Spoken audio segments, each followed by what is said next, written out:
ESPN presents The Sports Bash with Mike Gill. When I'm driving, I got a guy on the radio who talks to me. I can't see him, but he talks to me. Now, live from inside the Ocean Casino Resort Studio, here's Mike Gill.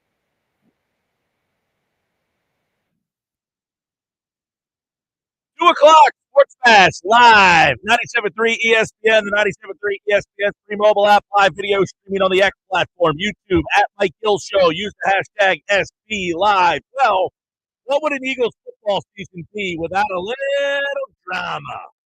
We got it, 11-2, 9 straight wins, but, drama seems to follow this team wherever it goes, through the good times and the bad. And we got a lot to discuss on this. We started yesterday with the A.J. Brown. He basically came out, was asked the question, where is the offense struggling? Passing. All right, that doesn't seem to be hard for anybody to see. We all could see that the passing offense is struggling. So last night, Brandon Graham did his regular radio appearance on a Philadelphia radio station and basically said, yeah, there's problems. 11-1. They don't get along, and they were friends, and now they're here. And, yeah, it's pretty obvious that, one guy's trying really hard and the other guy's not, reciprocating. And holy mackerel, time out, Brandon Graham. What are you doing?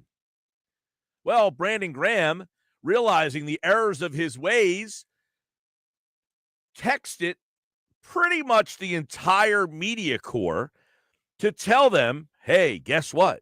What I said was not accurate. What I said was I didn't really have all the information. I apologize now. So obviously it appears that the team got to Brandon Graham and said, you need to go fix this. Hurry up. Do something. We got to put this fire out. So Brandon Graham sends the text messages out. As if that wasn't enough, he calls into the radio station again this morning to clarify his comments, and he says, I just assumed about the friendship. It made me out to look even worse because I had it all wrong. He texted Tim McManus, among others. So listen, Graham puts this out into the universe. He then tries to clear it all up, which obviously I don't think anybody's buying. Even if it was true, even if that whole situation of Graham laying it all out there, right? Brandon Graham lays it all out there. He says what he says last night. And then he basically has to then backtrack the whole situation. In the meantime, everybody who's ever played for the Philadelphia Eagles seemingly has a comment. Jason Kelce's on the Monday Night Countdown show last night. And they turn to him. What is going on? And he gives his whole assertion. You'll hear that in just a minute. You have Terrell Owens getting involved because Donovan McNabb spoke about it yesterday, to which Terrell Owens says, oh, that's kind of interesting having you comment on this. So then LaShawn McCoy got involved. And McCoy says the guy that he's most disappointed in is Brandon Graham. He says, look, I like Brandon Graham, but keep the words out your mouth. Keep it in the locker room. Look, this whole thing is manifesting into something that doesn't need to get down. Terrell Owens, let's go back to him. Terrell Owens was on an Instagram Live with Freddie Mitchell. Can you imagine?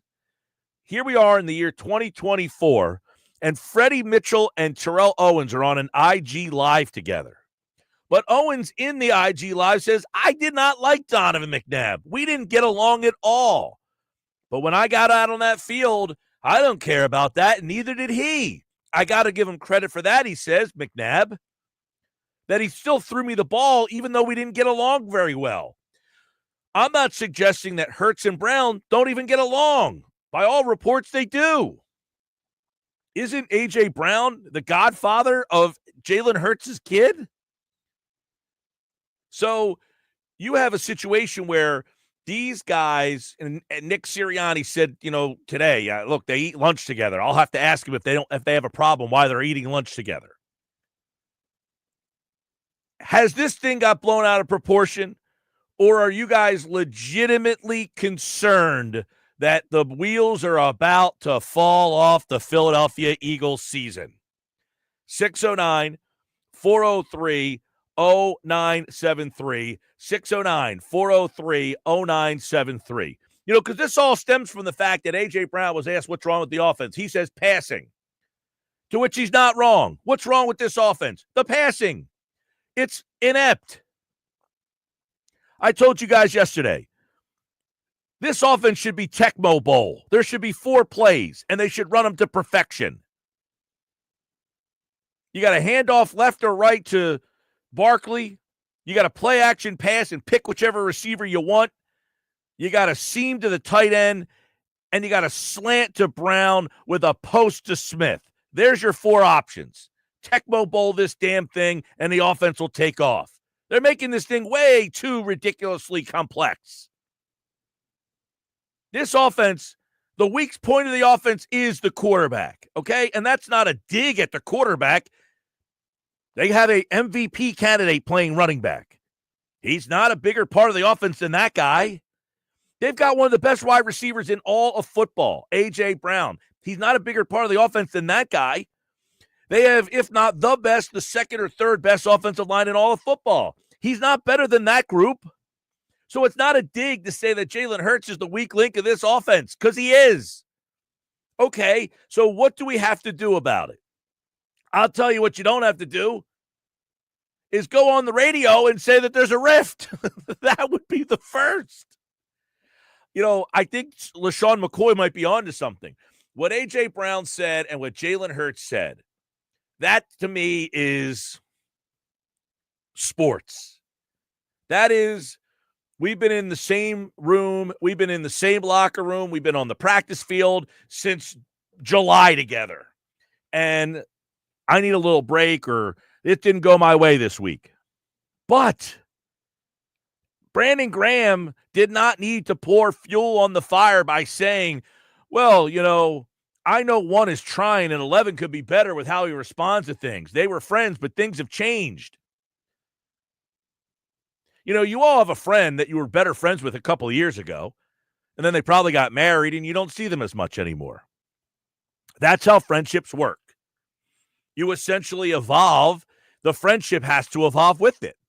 That doesn't mean that you can't coexist. It doesn't mean because I see you less, I don't like you as much. I just don't see you as much. And if you're really good friends, you might not see someone for a month or 2 months or 3 months or 4 months. But then when you do see that person, it all connects, bang, like the first time you guys ever hung out. Those are the way great friends kind of connect. My college roommates I haven't seen in quite some time. We still have text. We have a text chain, and we talk every single day. And I guarantee you, even though some of them I haven't seen in 20 years, that if they were at my house, we would act like it was 1997 all over again. That might be a bad thing. I might want to not have that happen. But that's the way it would go down. So the friendships evolves and the friendships change. So I don't have a problem with A.J. Brown being asked a question. What's wrong with the offense? Passing. That could be interpreted in a lot of ways, by the way. It could be interpreted that he thinks that A.J. Brown, that Jalen Hurts stinks. He could interpret it as he thinks that Kellen Moore is doing a lousy job at calling plays. It could be interpreted as he doesn't like the play design. Now, me personally, I think he's saying right now the passing game's a problem. All of it. The quarterback, the decisions, the throws, all of it. The amount of throws, I think the quarterback is at the top of the list. And he could be a Pro Bowl, all-pro level quarterback, and he's still at the top of the list. Jason Kelce on Monday Night Countdown last night. So this was an interesting situation. The game is Dallas and Cincinnati. Kelce's on the panel with Marcus Spears and Ryan Clark. I want to hear what Kelce has to say about all this. Here's how he broke it down to start. Obviously, the passing game hasn't been where those guys want it to be. And I think you saw 2 players we're really frustrated and really want to be dominating because they're both really good. I disagree with Jalen Hurts that you're not always trying, that you shouldn't be figuring that out at week 13. I think that is something that you're continually figuring. That is something that is always, this is part of playing in the NFL. All right, Jason Kelce says he disagrees with Jalen Hurts. What did he disagree with? Jalen Hurts yesterday said by this time of the season, they shouldn't be just, still figuring out the passing game. Kelce says, I disagree with that. It's a fluid thing all season long. I agree with Kelce there, but I also agree with Jalen that you should be almost at the top, hitting your peak by about right now. You shouldn't still have questions about your passing game.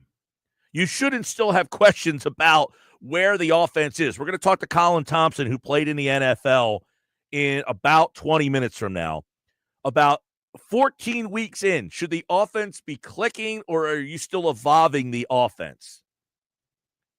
More from Jason Kelce last night on Monday Night Countdown. The Detroit Lions barely snuck out one against the Chicago Bears last week. They almost lost to the Houston Texans. The best teams in the league. And Carolina's been playing better. This isn't like a slouch of a team. The Chiefs beat him on a walk. Yeah, I mean, so like Bryce Young made a ton of plays and made some crucial situations pop for him and kept him in that game. So he's talking about the fact that the Eagles played Carolina. People are looking at the level of opponent and then kind of basically making the assertion that because the level of opponent is not that good, the game should have been a bigger blowout, which, listen, I think the Eagles should have won the game more than 22-16. But he's basically saying, look, that's not use the level of opponent and make that part of the problem here. The part of the problem is this could have been against Pittsburgh. It could have been against Baltimore. It could have been against anybody. And the boiling point came against Carolina. That's where the boiling point hit. Was it because it was Carolina and that they're not that good of a football team? Possible. All right, more from Jason Kelce. He says that Hurts and Brown spoke out of frustration and that it's not that big of a deal. They're clearly frustrated, and that's what you saw. You saw two guys have to answer questions immediately after a game in which they know that game shouldn't have been that close. Right. And they weren't able to contribute in the way that they wanted to contribute. That's what it sounds like. Yeah, these are two. And listen, the Carolina thing, the game should not have been that close. And he's saying because there were plays to be made. I don't know that it's specifically whatever. Who cares about Carolina, right? He's saying that they know the game should not have been that close. And he's right. There were so many plays to be made in that game that were not made. Now, they speak out of frustration here. Fine. The week goes on, they clarify things, and they move on. That's where Brandon Graham comes in. That's where the Brandon Graham stuff comes in and really puts a blowtorch to this thing. Why does Brandon Graham have to come in that moment and add fuel to the fire? 609-403-0973. Couple text messages. Why is Graham even there? Get that guy out of here. He's done. Beat it, dude. Well, he's a popular Eagle. I think he has a contract to keep doing the show. And by the way, I think Brandon Graham's a guy that generally people want to hear from. People want to hear from Brandon Graham. He usually is a guy that is very positive. And that's why this is meaningful to me. Because Graham is usually a guy who's a jolly, happy-go-lucky, everything's great. But he acknowledged that there was a problem. And Terry and Galloway, that's why I think it's interesting. Because of the stature that Brandon Graham has. And I've always said, I take things that Graham says with a grain of salt because he's always so positive. He's always so, everything's great. Not last night. You could hear it and you could see it that he thought that this was a problem. Now, Terry and Galloway follows up. He says, I don't think it's a big deal. It's okay for friends to get frustrated with each other. Maybe AJ is giving Jalen a little extra push through the media. He's comfortable doing it because they're friends. No stress. Terry, totally agree. However, he added unnecessary stress, Brandon Graham did, by doing that. And you could say he's hurt, beat it. He has the biggest play in the history of the franchise. When Brandon Graham speaks, we generally listen. And as I said, we usually listen with a grain of salt because Brandon Graham is so positive all the time. Brandon Graham's always, everything's great. Yeah, we just can't wait to get out on that field and compete. Oh, man, we love it. No. So you might say, beat it, dude, Brandon Graham. Why are you talking? Fine, I can say why. Why is Brandon Graham, who's not even on the field, adding fuel to this fire, but he did. And he said something and he meant it. He did. He said something and he meant it. Couple more texts. 609-403-0973. Bowers, BC in Bowers Beach, Delaware, says the guy that has to put this fire out is Nick Sirianni. Conflicts happen in life. Bowers, you're right. And I think Nick did the first step of that today. He followed up. He called into the same Philadelphia radio station and basically said, look, while those two guys are eating lunch, I'll go ask them. So I think he tried his best to say, look, this is taken out of, turn. Not a big deal. Let's move on with our lives. Let's try to kind of put this behind us. I think Nick Sirianni made it very abundantly clear that he's not worried about the relationship between Jalen Hurts and A.J. Brown. They eat lunch together, yada, yada, yada. Now, during the game, do they talk all that much? Kind of interesting. A.J. Brown was asked, hey, how much do you talk to Jalen during the game when the passing game is kind of struggling? He said, not much. So, I think Nick will – you're right. Who was that? BC and Bowers Beach, Delaware. I think you're right. I think Nick's job, this is where people say, what does the head coach do? The head coach now gets these two guys. Nick Sirianni's role is get these two guys, sit them down. Guys, I'm on your side here. I understand this got blown up. Let's just leave it here. Let's get past this. Can we do that? They look at each other. Yeah, we could do that. Do you think the coaching staff doesn't know that the passing game's an issue? Do we think that the coaching staff watches the tape and says, guys, what are you talking about? AJ, you're out of your mind. The passing game's awesome. Of course not. And then I hear you guys out there saying, then why don't they fix it? They're trying to fix it. But part of the things that could be holding this team back could be number one. Kellen Moore, he's new here. So he might be saying, guys, I've had Justin Herbert. I had Dak Prescott. I could run a lot of these plays with Justin Herbert. I can't run them with this guy. He's got to feel all that out. Remember, his quarterback last year was Justin Herbert, for God's sakes. Justin Herbert, pretty talented. I don't think Jalen Hurts is on the Justin Herbert level in terms of what throws and decisions he makes. So Kellen Moore has to learn by trial and error. What can I do? What can I do? I could do this with Dak Prescott. I could do this with Justin Herbert. Now, last year when he had Easton Stick, do you think he could call the same plays for Easton Stick that he did for Justin Herbert when Herbert got hurt? No. Phil, let's check in on the text board. Phil says, Mike, I realize Hurts had a bad game based on guys being open, etc. But what's up with AJ's comments? Let's stop there.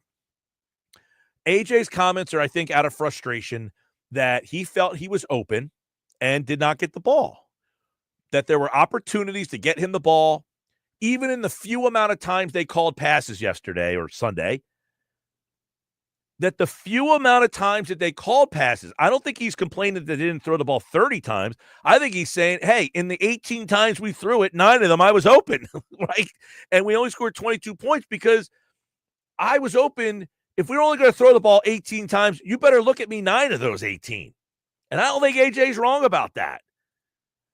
Phil goes on to say in the text message, he has to know he will be creating a media narrative, and there are issues regarding he and Hurts or Hurts' performances. Already, national media is like a dog with a bone. It's everywhere. Yes, it is everywhere. You are right about that. You are right about the fact that it is a dog with a bone, and it is everywhere. 609-403-0973. Kevin in Canada says, haven't texted in a while because text costs money, but I'll tell you what. Well, Kevin, you can go on the YouTube channel and post on YouTube. That should be free. And we'll put your comments right up on the screen. How about that? He says, I watched Sirianni's presser, and I think this won't be an issue. Graham shouldn't have spoke out about this. I think we're winning, and Hurts sees Brown is open. I think Brown and Smith will feast come playoffs. But if you start hitting tons of slants 4 or 5 games before the playoff, that's going to be opponents' focus in the playoffs. Let's all just chill a bit and let the run game work. Kevin in Canada. Kevin, appreciate the text. All right. Graham shouldn't have spoke out. Agree. Don't think this will be an issue. Agree. I think Sirianni probably will get this under wraps. We know Brown is open. We know Hurts is not doing a great job of getting him the ball. The team is winning.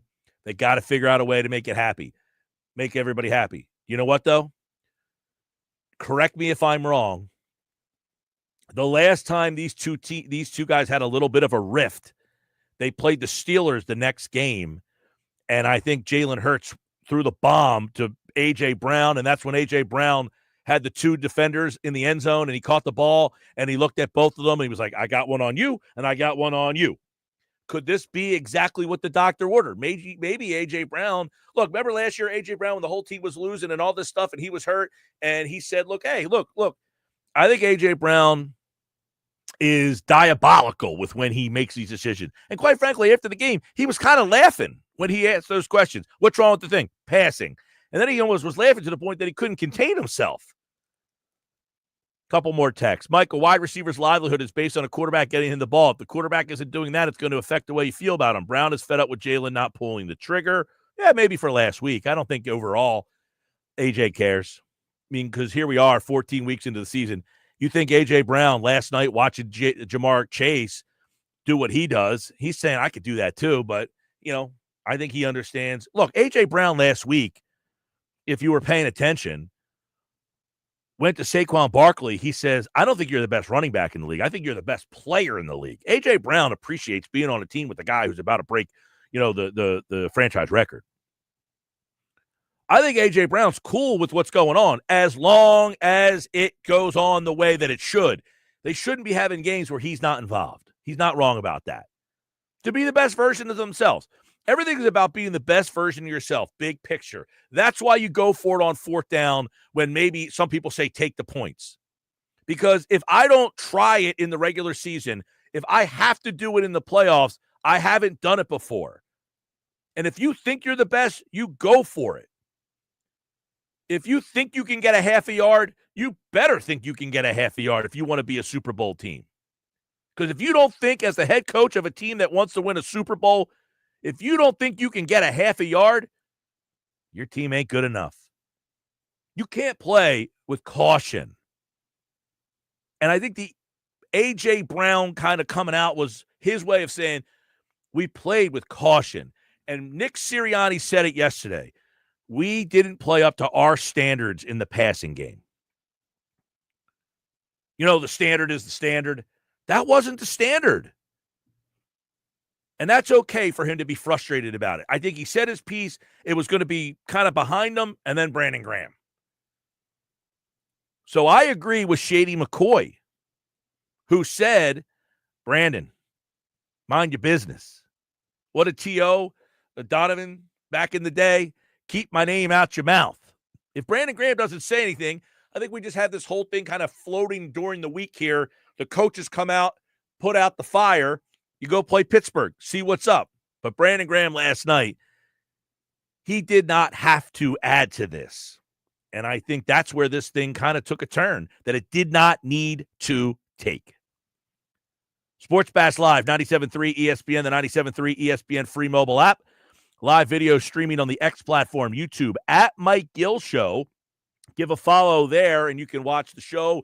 Download the free mobile app powered by First Bank of Sea Isle City, and you can listen on your phone wherever you go. The Sports Bash is live today. We got a busy show, including former NFL tight end Colin Thompson.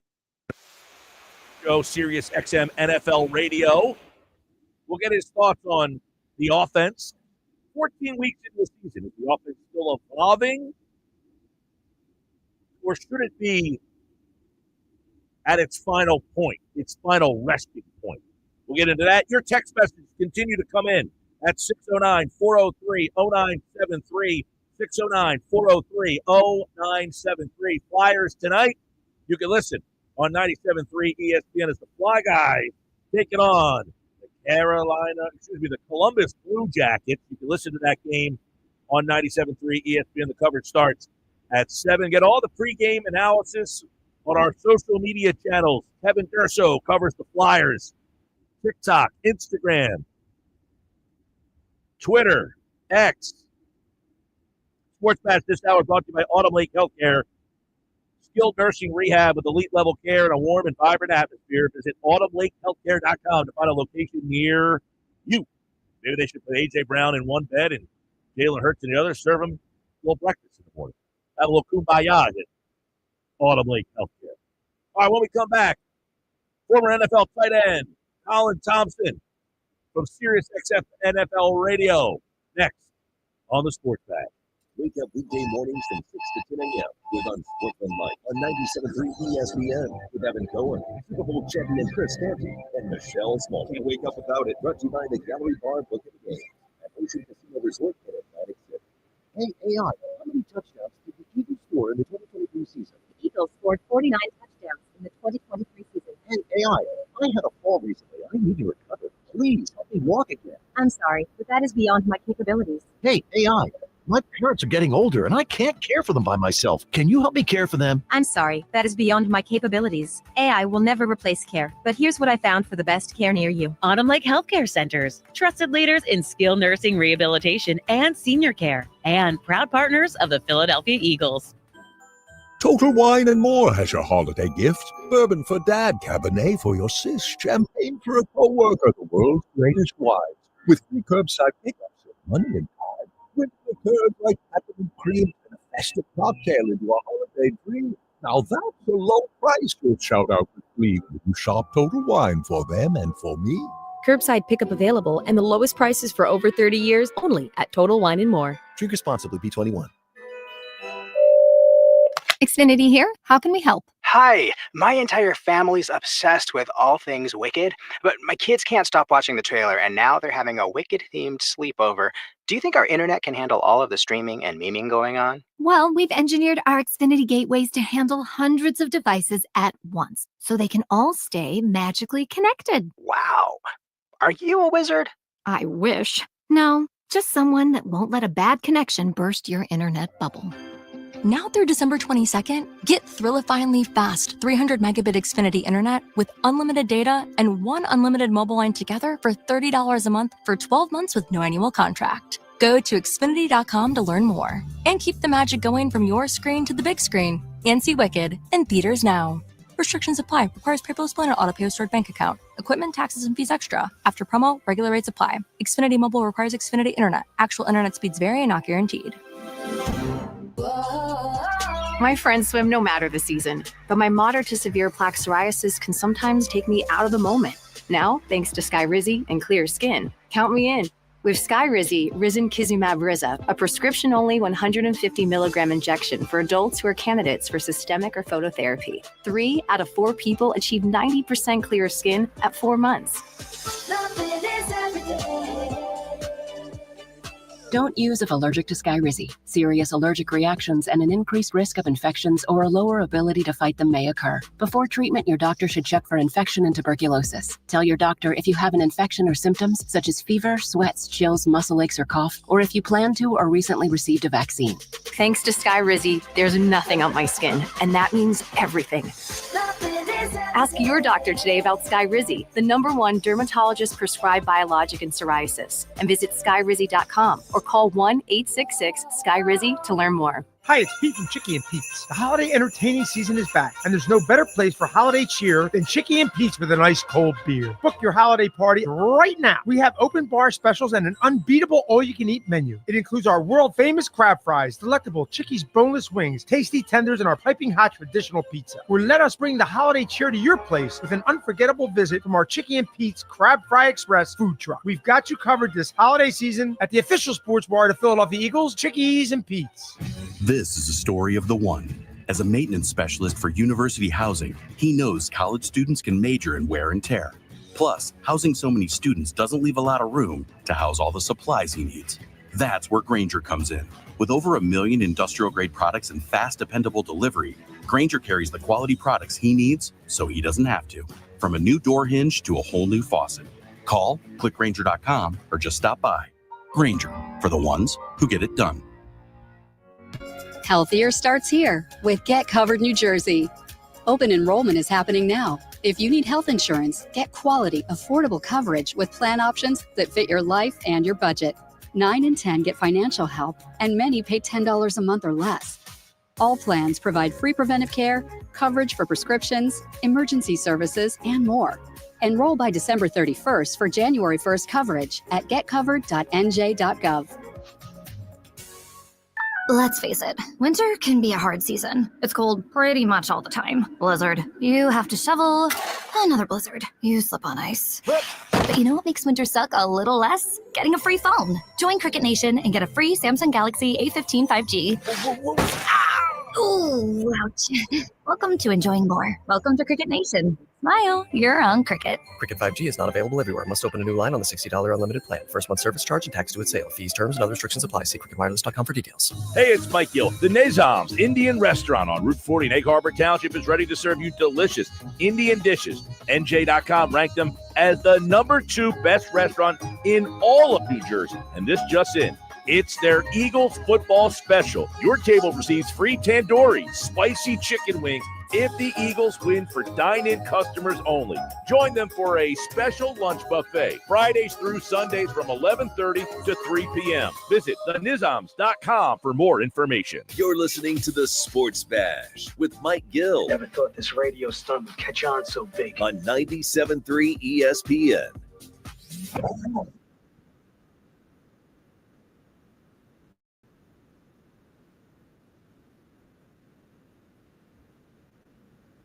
All right, 2:31 Sports Pass Live, 97.3 ESPN, the 97.3 ESPN free mobile app. Colin Thompson, host of the Colin Thompson Show, Sirius XM NFL Radio, former Carolina Panther, local guy. Good to have his former NFL insight with us each and every week here on the Sports Pass on 97.3 ESPN. Winners of 9 straight, 11-2, playing for the #1 seed. We got a whopper of a story, though, happening here, Colin Thompson. You've been in those locker rooms. You know what it's like, buddy. Is this out of sort for you, or do you see this all the time? Well, you don't see it all the time, Mike. You don't see it going on in Detroit. You don't see it going on in Kansas City. You don't see it going on in Baltimore. Do you see it going on anywhere in the league? No. You're telling me. I'm saying publicly, like, this is just oozing out of the facility. Right. Okay, publicly is one thing. You're right about publicly, but behind closed doors, do you get along with everybody? You do. You're a nice guy, but are there little factions, little problems from time to time that don't get out? Yes, but more on bad football teams, not good football teams. That's why, like, this is wild to me. Like, are we really doing this? Like, a lot of the media and attention, like, got coordinators fired last year. Now, they didn't play great, but, like, coordinators got fired that are qualified individuals. Players have gotten fired and cut because of stuff like this. Teams around the league, yeah, there's fractions, right? There's issues, but on a winning football club that won 9 straight, that's playing really well and really physically dominating, that Carolina team, as everybody knows, and I've talked about on here with you last week, is better than people think. So, like, what's the problem? Because everyone's well paid, everyone's producing to some extent, right? And we are focused on the main thing. We are getting to the playoffs. We got to face Detroit. We got to face we got to win Super Bowl, like, or we're all gonna get fired, right? It happened to Andy Reid, right? Like, we need to win a Super Bowl here, or like they're gonna flip it over at some point, no matter how good the team is. So. Mike, this doesn't happen everywhere. No, winning teams and drama pouring out. It's so Philly. It's so Philly sports media and so Philly athlete. All right. So obviously you talked about it Friday. Carolina is better than people give them credit for. They could be a little scrappy. The game is close. They have a chance to win it. Leggett dropped the pass. Eagles hold on after the game. What's wrong with the offense? A.J. Brown passing. Your take on what's his message? That's just immature. I hate to say it, AJ's a great player, but we just can't be doing that, right? Like, what's happening? I don't know. Passing. Yeah, that's not Joe Burrow back there. That's Jalen Hurts. Like, our offense needs to look a little bit more like the Baltimore Ravens than the Cincinnati Bengals, where they're sitting back there and they're under, Josh Allen's in shotgun every play, just picking people apart or becoming Superman. Like, Jalen Hurts is a great NFL quarterback. Is he elite? No, he's in tier 2. So you need complementary pieces. And at times, the best play is not just a fade route to A.J. Brown. The best play is setting up the pass game in the run game with Saquon Barkley, period. All right. Why, though? Okay, I would say why. Are you seeing what Brown is seeing? Hey, I'm open, and you're not passing me the ball. From a film perspective, Mike, they're always open. He's always You're but always open. Is he always look, this is the first week where I was watching the game saying I don't need an all 22 to say my man was open and you ain't throwing him the ball, and I can understand his frustration. I think at the end of the day, like, do you think Jalen Hurts doesn't want to get on the ball? There's no, like, you want to win, right? Like, so, like, Jalen's going to, if he's open, listen, that guy doesn't even, if somebody's covering him, he's open. Yeah. So, like, he's like T.O., right? Like, you think McNabb didn't want to get him the ball? Pretty sure Donovan would throw it to him every play. But it's the team game. T.O. actually commented on this. He said, me and McNabb, I didn't like Donovan at all, but I give him credit. He still threw me the ball. So even if you don't like the guy, you're saying, I know where my bread is buttered. I got to throw the ball to 11. I said, hey, the guy's got pink shoes on, for God's sakes. You can't miss him. Just throw it in his direction. You got to go through your reads as a quarterback. I wish I would have examples to pull, Mike. And I watched the game, but I wasn't able to go back to watch the film yet, which I'm upset about. But bottom line is this. I got the film notes, the cliff notes. 11 was open all day. Okay. Well, got to go through your reads as a quarterback. Text me later if you think I'm wrong. No, you may be right. I just think at the end of it, I'm not a big like, oh man, Hurts just constantly keeps missing guys. I think he misses guys from game to game here and there. Yeah. I think he had a rough day at the office, even though the number's 14 of 18. He's efficient. Does he not want to turn the ball over? Is he so gun shy because he just doesn't want? I mean, there's so much involved here. They're lucky they won, Mike. Should have lost that game. Leggett should have cost that football. Jalen's fine. These are a part of these great, Detroit's had close games. Kansas City has had a plethora of close games. Carolina should beat them. So this was a part of the season, but this can't get out. This can't be a thing. AJ can't go to the podium and say that. It needs to be, what's wrong with the offense? Nothing. We're moving in the right direction. Our goal is a Super Bowl. We got to get better every day. Not that. Yeah, I think it would have ended. Brown says what he says. The day is over. The next day comes. Brandon Graham on a Philadelphia radio station adds fuel to the fire. And here's where I think it's interesting, because Graham is the guy that I always say, I take what he says with a grain of salt because he's always overly positive. Nothing's ever wrong. Everything's great. Everyone gets along. It's all peachy keen. His body language and his voice said, this isn't so good. Did you take that? I mean, I take what he says as gospel, right? Because like you're saying, Mike, he's a pretty positive guy. He's an Eagles lifer, right? Like he's that kind of guy. But like, what are we doing? Nick Sirianni must be like, oh my goodness, we finally had some calmness. I'm not in the media anymore. We've won 9 straight. We're finally calm. We just won a tough game against Carolina, and now my captain, who's out for the year, goes on WIP and comments on the situation and doesn't give coach speak. Like, the media PR people are probably getting destroyed by the front office of the Eagles right now and ownership. Well, so let's go to that real quick, because an hour later, he changed his tune and said, oh, wait a second. So the PR guy gets to Graham and says, you better text Tim McManus and every major outlet and let them know that you misspoke here. And then he calls the radio station again this morning. Listen, can't put the toothpaste back in the tube, Mike. Right. That's a mess. This is so Philly. What are we doing? Everything is excellent. They should have lost the game. Leggett dropped the ball, but you won. You move on. We burn the film, and we're good to go. Wasn't that bad of a game. Wasn't that great. But they have bigger fish to fry. They need to focus on what's coming ahead. They don't need drama going into Pittsburgh. They don't need drama going into Washington. These 2 games are massive for them. Obviously, when you finish the year in Dallas and Giants, who are almost tanking at this point in time. So the Steelers, they're the best at it. We all know what happened with AB after he left the Steelers. We all know what happened to Le'Veon Bell after he left the Steelers. Big Ben's issues all came out, right? So, like, Mike Tomlin, silence. Nick Sirianni, we need to find a way to get silence in that building. And that's at the end of the day, everything falls on him and Howie Roseman.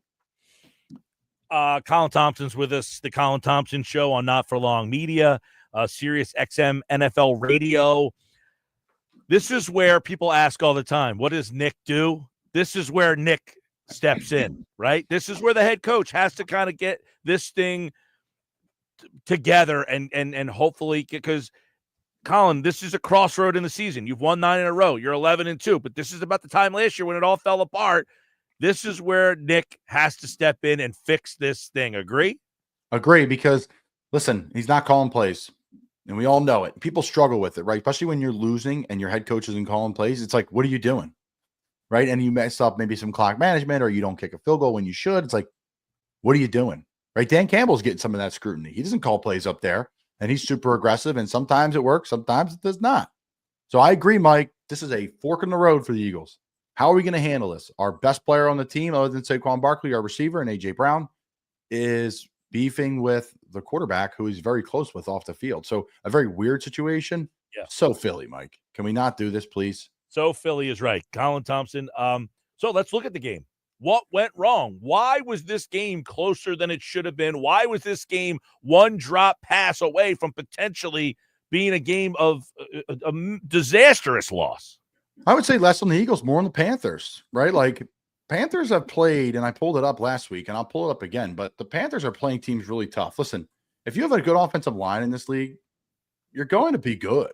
And the Panthers have had a good offensive line. They have a second-round pick right tackle who's on a second contract, and Taylor Moton that got a ton of money. Icky on the left side, he's a first-round pick. They have a $100 million guard, right? Like they have another guard that's like 60+ million, and they have a bunch of guys that are out. Corbett and Christensen are out. They're some of their better guys, right? So like I went through last week, they beat the Saints by 1. They beat the Giants by 3. They lost to the Chiefs by 3. They lost to the Bucks by 3. They lost to the Eagles by 6. Like they're rolling.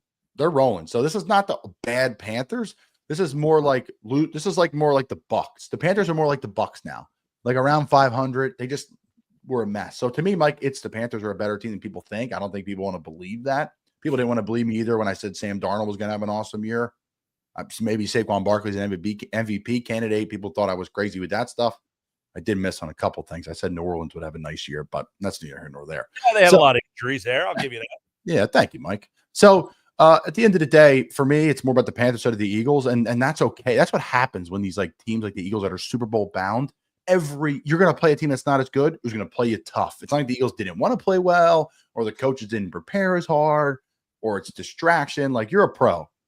But some of the stuff coming out of there, Mike, is not pro behavior. That's why I'm like turned off and saying, like, what are we doing? Yeah, so if it just ended without Graham, it would have been no big deal. That's what I was getting at. So if maybe not no big deal. Like you shouldn't be shooting across the bow at anybody.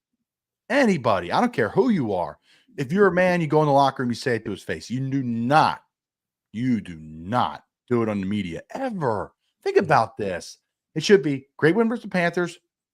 That's a good team trending in the right direction. I'll tell you what, Bryce Young, do you keep him, Mike, if you're Carolina? He's smiling. He's smiling. He's excited. He had some pop on his ball. He's kind of scrambling and sees the field well. You're like, okay, Bryce Young. Looks pretty good. I think it's a great, him and what happened with Edwards out in Indianapolis, Anthony Edwards out there is the fact that these guys were handed jobs that maybe they weren't ready for. Richardson, what did I say? Anthony, I'm thinking of the Minnesota Timberwolves for some reason. I got a Timberwolves thing up in front of me here. Anthony Richardson. These guys are handed jobs. They don't have to compete for them. They're handed them too much too soon. Let them watch and let them earn the job. Let them work into the job, and they are talented enough to play. But I would say they can't play initially. They have to see it, learn it, and earn it is the big thing. They have to earn it. And so many guys don't earn it. I think both of those guys got a taste of having to earn it, and they're now playing better because of it. Mike, do you sign Sam Darnold or you let him walk away? That's going to be the biggest story probably of the offseason. Wow. It's Minnesota. They drafted a quarterback in the first round last year. And then other teams that need quarterbacks, do they feel that the quarterback is excelling because of who he's with and where he is? And if he comes to me, we get the old version. If I'm Sam Darnold, Like Baker. Baker has some nice toys, to kind of throw to down there in Tampa, especially when Godwin's healthy and the tight end. And like they got some players down there. So like he inherited a pretty good team. Defense. Did you play with Baker? I played with Baker. I played with Sam Darnold. I played with Chuba Hubbard. I played with all these guys. So right, but when you were, I know Baker was in Carolina for like a cup of coffee, but you were there at that time. Yeah, I mean, unbelievable. It's interesting. Like you have this guy, he's the first pick of the draft, and it's like, get rid of him instead of saying, we might have something here.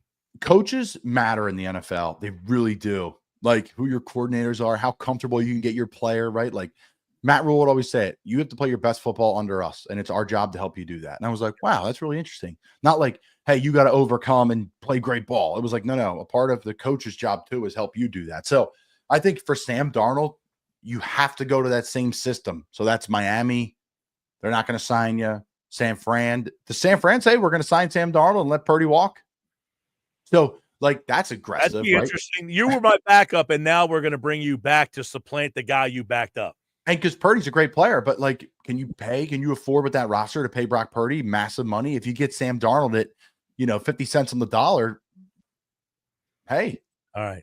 He's Colin Thompson, and of course you hear him here on the Sports Bash Live, 97.3 ESPN, Sirius XM, NFL Radio, the Colin Thompson Show. This time of the year, a lot of fun getting into the playoffs. We'll talk to Colin next week as the Eagles, Steelers. This one should be fun. We'll see if the Steelers regroup and come together, or do the cracks continue to bring this team apart? Colin, good to see you, buddy. Thanks, Mike. Have a great week, man. All right, Colin Thompson, everybody, here on the Sports Bash Live on 97.3 ESPN, the 97.3 ESPN free mobile app, live video streaming on the X platform, YouTube, at Mike Gill Show. Subscribe, and don't forget, we got so much more to come, including we're going to go to the winter meetings. Doug Glanville is going to join us. Doug Glanville will join us tonight at 3:25 on the Sports Bash Live on 97.3 ESPN. The Jimmy V Classic on ESPN Radio. Don't give up. Don't ever give up. Live from Madison Square Garden in New York City. The Michigan Wolverines and the Arkansas Razorbacks. The college basketball season continues tonight on 97.3 ESPN. Coverage begins after Flyers hockey. Don't give up. Don't ever give up. Go for the magic this holiday season at Ocean Casino Resort in Atlantic City. Stay in one of their holiday-themed rooms or suites and enjoy a touch of holiday spirit. And for those on the naughty list this year, you can reserve an exclusive suite inspired by the most beloved green Christmas villain of all time. Wake up to stunning ocean views and experience the festive magic that brings the holiday spirit to life. Reserve your holiday escape now at theoceanac.com. Gambling problem? Call 1-800-GAMBLER. Lowe's knows that to win the job, pros need the best prices. That's why only at Lowe's, MVP's Pro Rewards members can get a volume discount on eligible orders as low as $1,500 at the Pro Desk.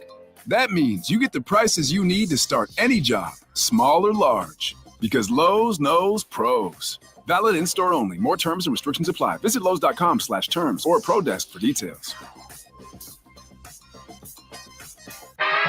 Sage Jewelers is your gift-giving headquarters. Sage Jewelers, the real jeweler, is offering the latest in diamond jewelry. Sage Jewelers has certified GIA diamonds and the most exquisite diamond engagement rings. Come see the selection of lab-grown diamond and fashion jewelry, all up to 40% off. The Sage Jewelers watch selection is second to none, including Citizen, Seiko, Tissot, Timex, and G-Shock.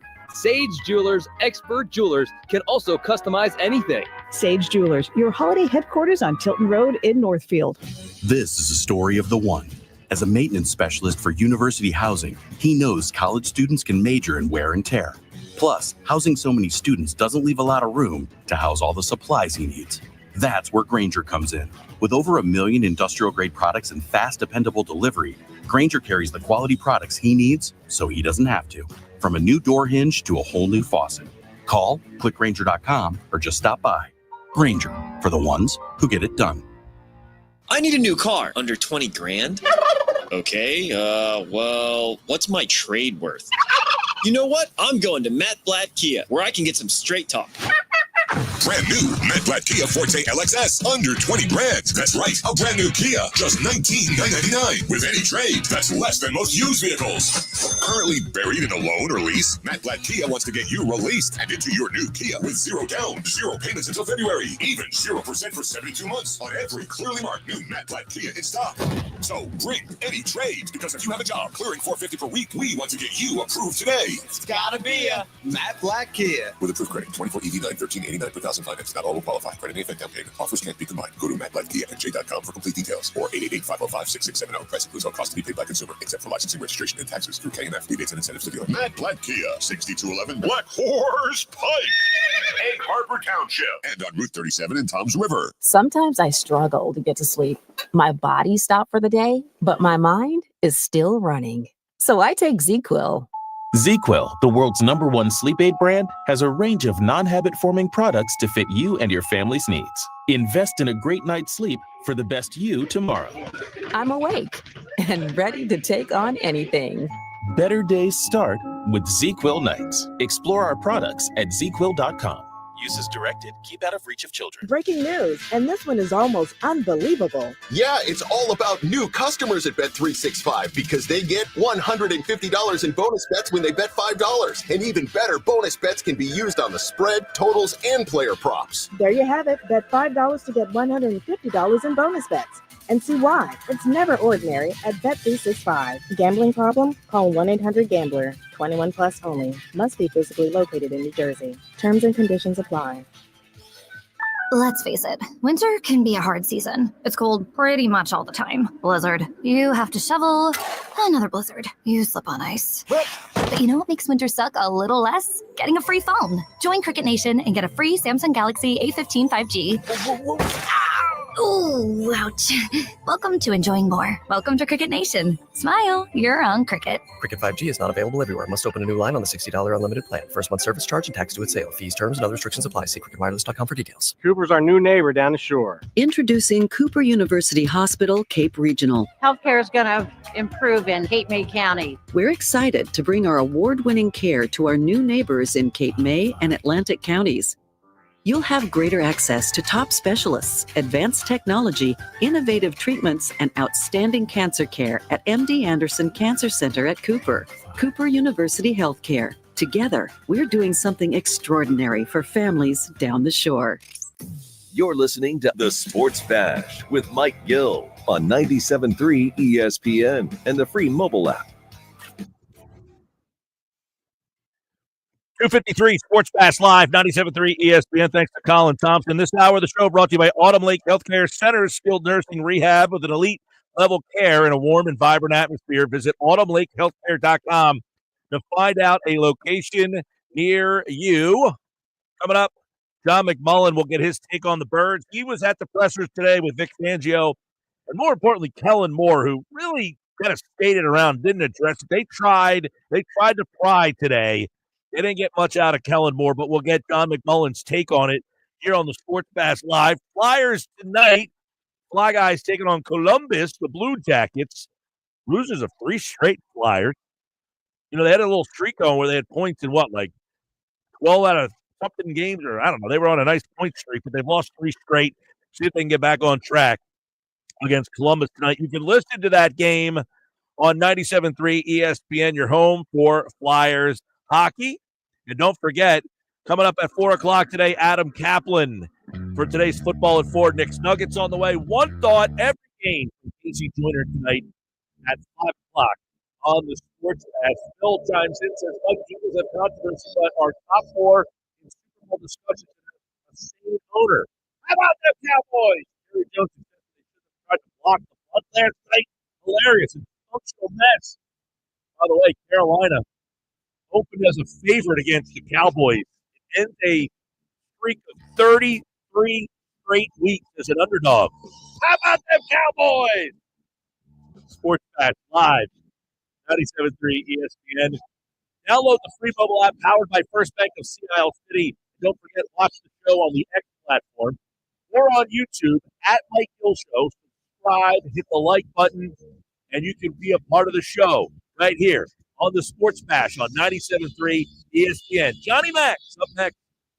It's Philadelphia Flyers hockey tonight on 97.3 ESPN and 97.3 ESPN3 mobile app. Listen as Tim Saunders and Todd Fedor bring you all the exciting play-by-play action. He does it again! It's Flyers Blue Jacket tonight. Coverage begins at 7 p.m. It's Flyers hockey all season long on South Jersey's radio home for Philadelphia Flyers hockey. 97.3 ESPN. Breaking news coming in from Bet365. With every nail-biting overtime win, breakaway, pick six, three-point shot, underdog win, buzzer beater, shootout, walk-off, and absolutely every play in between is amazing. From football to basketball and hockey to baseball, whatever the moment, it's never ordinary at Bet365. Gambling problem? Call 1-800-GAMBLER. 21 plus only. Must be physically located in New Jersey. Let's face it, winter can be a hard season. It's cold pretty much all the time. Blizzard. You have to shovel. Another blizzard. You slip on ice. But you know what makes winter suck a little less? Getting a free phone. Join Cricket Nation and get a free Samsung Galaxy A15 5G. Ooh, ouch. Welcome to enjoying more. Welcome to Cricket Nation. Smile, you're on Cricket. Cricket 5G is not available everywhere. Must open a new line on the $60 unlimited plan. First month service charge and tax due at sale. Fees, terms, and other restrictions apply. See cricketwireless.com for details. Winter is approaching. Are you prepared? Don't get left in the dark. Kelce Electric, a certified Generac dealer, has you covered. From installation to maintenance, they're your go-to experts for Generac generators, ensuring your home stays powered through any storm. A Generac home standby generator will automatically restore power to your home during an outage, so your life goes on uninterrupted. Put your trust in Kelce Electric, the premier electrical contractor, serving South Jersey for over 110 years. Visit KelceElectric.com today and stay ahead of any storm. Life insurance. Why are you putting it off? Can't afford it? Too much hassle? Think you don't need it? There's lots of excuses for putting off life insurance. But if you weren't there, who would pay the mortgage and other bills? With Ethos, you could be covered in 10 minutes and boom, family protected. Ethos, fast and easy online term life insurance. Up to $2 million in coverage with no medical exam. Some policies as low as $1 a day. Answer a few health questions and get your free quote at tryethos.com. That's tryethos.com. Looking for the perfect RV to hit the open road this fall? Look no further than Hitch RV, your premier RV dealer. They're offering unbeatable pricing during their fall reduction sale on a wide range of RVs, from cozy travel trailers to luxurious motorhomes. Hitch RV is dedicated to providing exceptional customer service and quality RVs. Visit them today at hitchrv.com/Berlin or call 856-629-7400. Hitch RV, your adventure awaits. Getting quality employees to fill positions in your company is essential, but finding those people can be a major hassle, unless you use ZipRecruiter. ZipRecruiter makes finding quality people a breeze. And right now you can try it for free at ZipRecruiter.com/free. With ZipRecruiter, one click sends your job to hundreds of top job sites. But more than that, ZipRecruiter's advanced technology identifies the candidates with the skills you need, sends you a list of great matches to review, then actively invites them to apply for your job. And the results speak for themselves. 4 out of 5 employers who post on ZipRecruiter get a quality candidate within the first day. That's right, the first day. Now you can focus on your business and let ZipRecruiter do the work finding the best people for you. See for yourself. Experience the ease, efficiency, and power of ZipRecruiter for free. Just go to ZipRecruiter.com/free. That's ZipRecruiter.com/free. ZipRecruiter.com/free. I need a new car. Under 20 grand? Okay, well, what's my trade worth? You know what? I'm going to Matt Blatt Kia, where I can get some straight talk. Brand new Matt Blatt Kia Forte LXS, under 20 grand. That's right, a brand new Kia, just $19,999. With any trade, that's less than most used vehicles. Currently buried in a loan or lease, Matt Blatt Kia wants to get you released and into your new Kia with 0 down, 0 payments until February, even 0% for 72 months on every clearly marked new Matt Blatt Kia in stock. So bring any trade, because if you have a job clearing $450 per week, we want to get you approved today. It's gotta be a Matt Blatt Kia. With approved credit, 24 EV9, $1389 per $5,000 finance. Not all will qualify. Credit may affect down payment. Offers can't be combined. Go to MacBlackKiaNJ.com for complete details or 888-505-6670. Price includes all costs to be paid by consumer, except for licensing, registration, and taxes through KMF. Rebates and incentives to dealer. Matt Black Kia, 6211 Black Horse Pike, Egg Harbor Township, and on Route 37 in Toms River. South Jersey's official play-by-play home of the Eagles, Sixers, and Flyers. At 0 point would I ever consider not being a fan of the team. 97.3 ESPN, WENJ, WENJ HD, Millville, Atlantic City. A Town Square media station serving all of South Jersey. This is the Sports Bash with Mike Gill on 97.3 ESPN and the 97.3 ESPN free mobile app. Now live from inside the Ocean Casino Resort Studio, here's Mike Gill. All right, 3 o'clock, Sports Bash, 97.3 ESPN, the 97.3 ESPN free mobile app, live video streaming on the X platform, YouTube, at Mike Gill Show. Use the hashtag SB Live. John McMullen, Birds 365 on the Jacob Media YouTube channel. Set to join us here. This hour is brought to you by Broadlee's Plumbing, Heating, and Air Conditioning, your trusted source for heating, plumbing, service, and installation for generations. Call 609-390-3907, online, broadlees.net. Johnny Mac's in the house, and boy, 11-2, 9 straight. It's the gift that keeps on giving the whole year, Clark. It's A.J. Brown, it's Jalen Hurts, and it's everybody else who has a thought on it, John. And, of course, the Eagles struggle to a win over the Carolina Panthers. But obviously it's everything that happened off the field. Is it warranted? Is this a bigger deal? Are we making a bigger deal out of it? Or is this something that you're saying, oh, no, not again? Well, I'm saying, oh, no, not again. It's not nothing, but I'll say, the more important problems are on the field, I think still, and that's the passing game. So I think that overshadows the bigger issue, which is they got to figure out how to get that passing game going. And I can't believe we're talking about it because you and I have been talking about that all year, though, that the passing game is not what they want. No, and with the talent they have, it's really, it's mind-boggling to the point where it's dipped over the past 2 weeks. It's just, you almost have to work to make it that bad. 118 yards in Baltimore, 108 yards against the Carolina Panthers, throwing the football. It was really 83 net. That's egregious. That's worst quarterback in the league level, worst offense in the league level. You have Jalen Hurts and A.J. Brown and Devontae Smith and that running game and that offensive line. Makes no sense. No. It makes no sense. You're absolutely right. Like, I'm not the most irrational guy in the world, but I say, look, this is like Tecmo Bowl. Give me 4 plays and I can figure out a way to be successful with this group of guys here. So AJ says, what's wrong with the team? Passing. Everyone is assuming he's talking directly at the quarterback. Is that your assumption as well? No, I think he was talking directly about the passing game. If you talk, he was asked the question. AJ had an unforced error.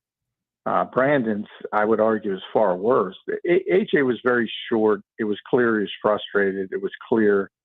And when you do that, you create the ability for others to take your answers in any way they want to take them. And I think that's what happened with AJ. If you look at his individual answers, and they're very short, as I said, they're not bad in them, other than telling the truth and saying, well, and the answers, John, are all left up to interpretation. What's wrong with the offense? Passing. I think Scott Grayson followed up. Is it hard to get into a rhythm? Extremely difficult. So I think he's just – and he's got a little smirk. He's got a little smile as if he's answering these questions knowing this is not going to go well for me. Yeah, well, you say passing, and then Scott asked about throwing only 20, 21 times a game. That's what he was talking about when he said incredibly tough. When he slammed his helmet on the bench, he was asked, why 3 and out. And then what do you do? Put our heads down, go to work, things like this. I mean, nothing remotely controversial, but again, because of that frustration, instead of like Jordan Mailata said the same things, but he said them in a way where no one questioned them. And there is something to the delivery aspect of it. Devontae Smith said similar things. Nick Sirianni said similar things yesterday. Jalen Hurts said similar things on the podium. But they weren't as short and to the point as A.J. Brown. So, and then, when I say the baton, I don't know about you, but I have so many people on social media saying, well, the last time he complained about getting the football, yada, yada, yada. I'm like, where did he complain about not getting the football? Like, people just make stuff up out of whole cloth. Never said anything remotely like that. Now, do we all know he wants the football? Of course. One of the best 5 receivers in the world. Have you ever known a receiver that didn't want a football? Well, I think, John, at least a good one. I think what has happened here is what AJ said is made to interpretation. If it just ended there, it probably kind of dissipates by Thursday, Friday, and then we see what happens on the game on Sunday.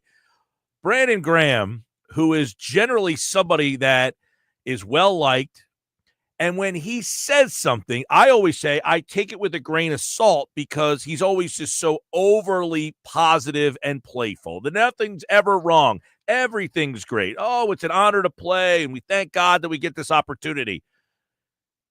He did not help matters, and then the team essentially said, yo, go fix this. I don't know if he made it better or worse, but if Graham just does not – I think Graham's body language and the way that he explained it said, all right, there's a problem here. Did you take that from what Graham said? Well, I from Brandon, I think he just obviously misspoke and went in a direction he shouldn't have gone in, and then had to walk it back, as you mentioned. Whether it was, he was told to, or he learned pretty quickly once reporters started contacting him. Okay, maybe I went too far with this. I don't know. I mean, but did you not? Do you not agree that the tone of his voice and the way that he explained this made you feel that Brandon Graham's saying it like this? There might be something here, or not really? Well, I guess I don't really care about the personal relationship. I mean, are they as close as they once were? Probably not. But to me, that doesn't matter. What matters is the passing game on the field. That's what I'm saying. Like that stuff, like I think, and I say this all the time, you line up, and I probably said it on your show, I said it on my show, line up 75 guys, and they're not all going to get along. Absolutely. At all times. I mean, in life, I mean, pick any listener here right now, pick the next 75 people you meet. You're not going to like them all. So the assumption that a football team is always going to be, oh, we're in love with each other is just that's so pie in the sky. I can't even believe people believe that, to be honest. If you want to go back to 2017, now that Darren Sproles has talked about it, I can talk about it. And the fact that, hey, guess what? He got a fight with Carson Wentz. And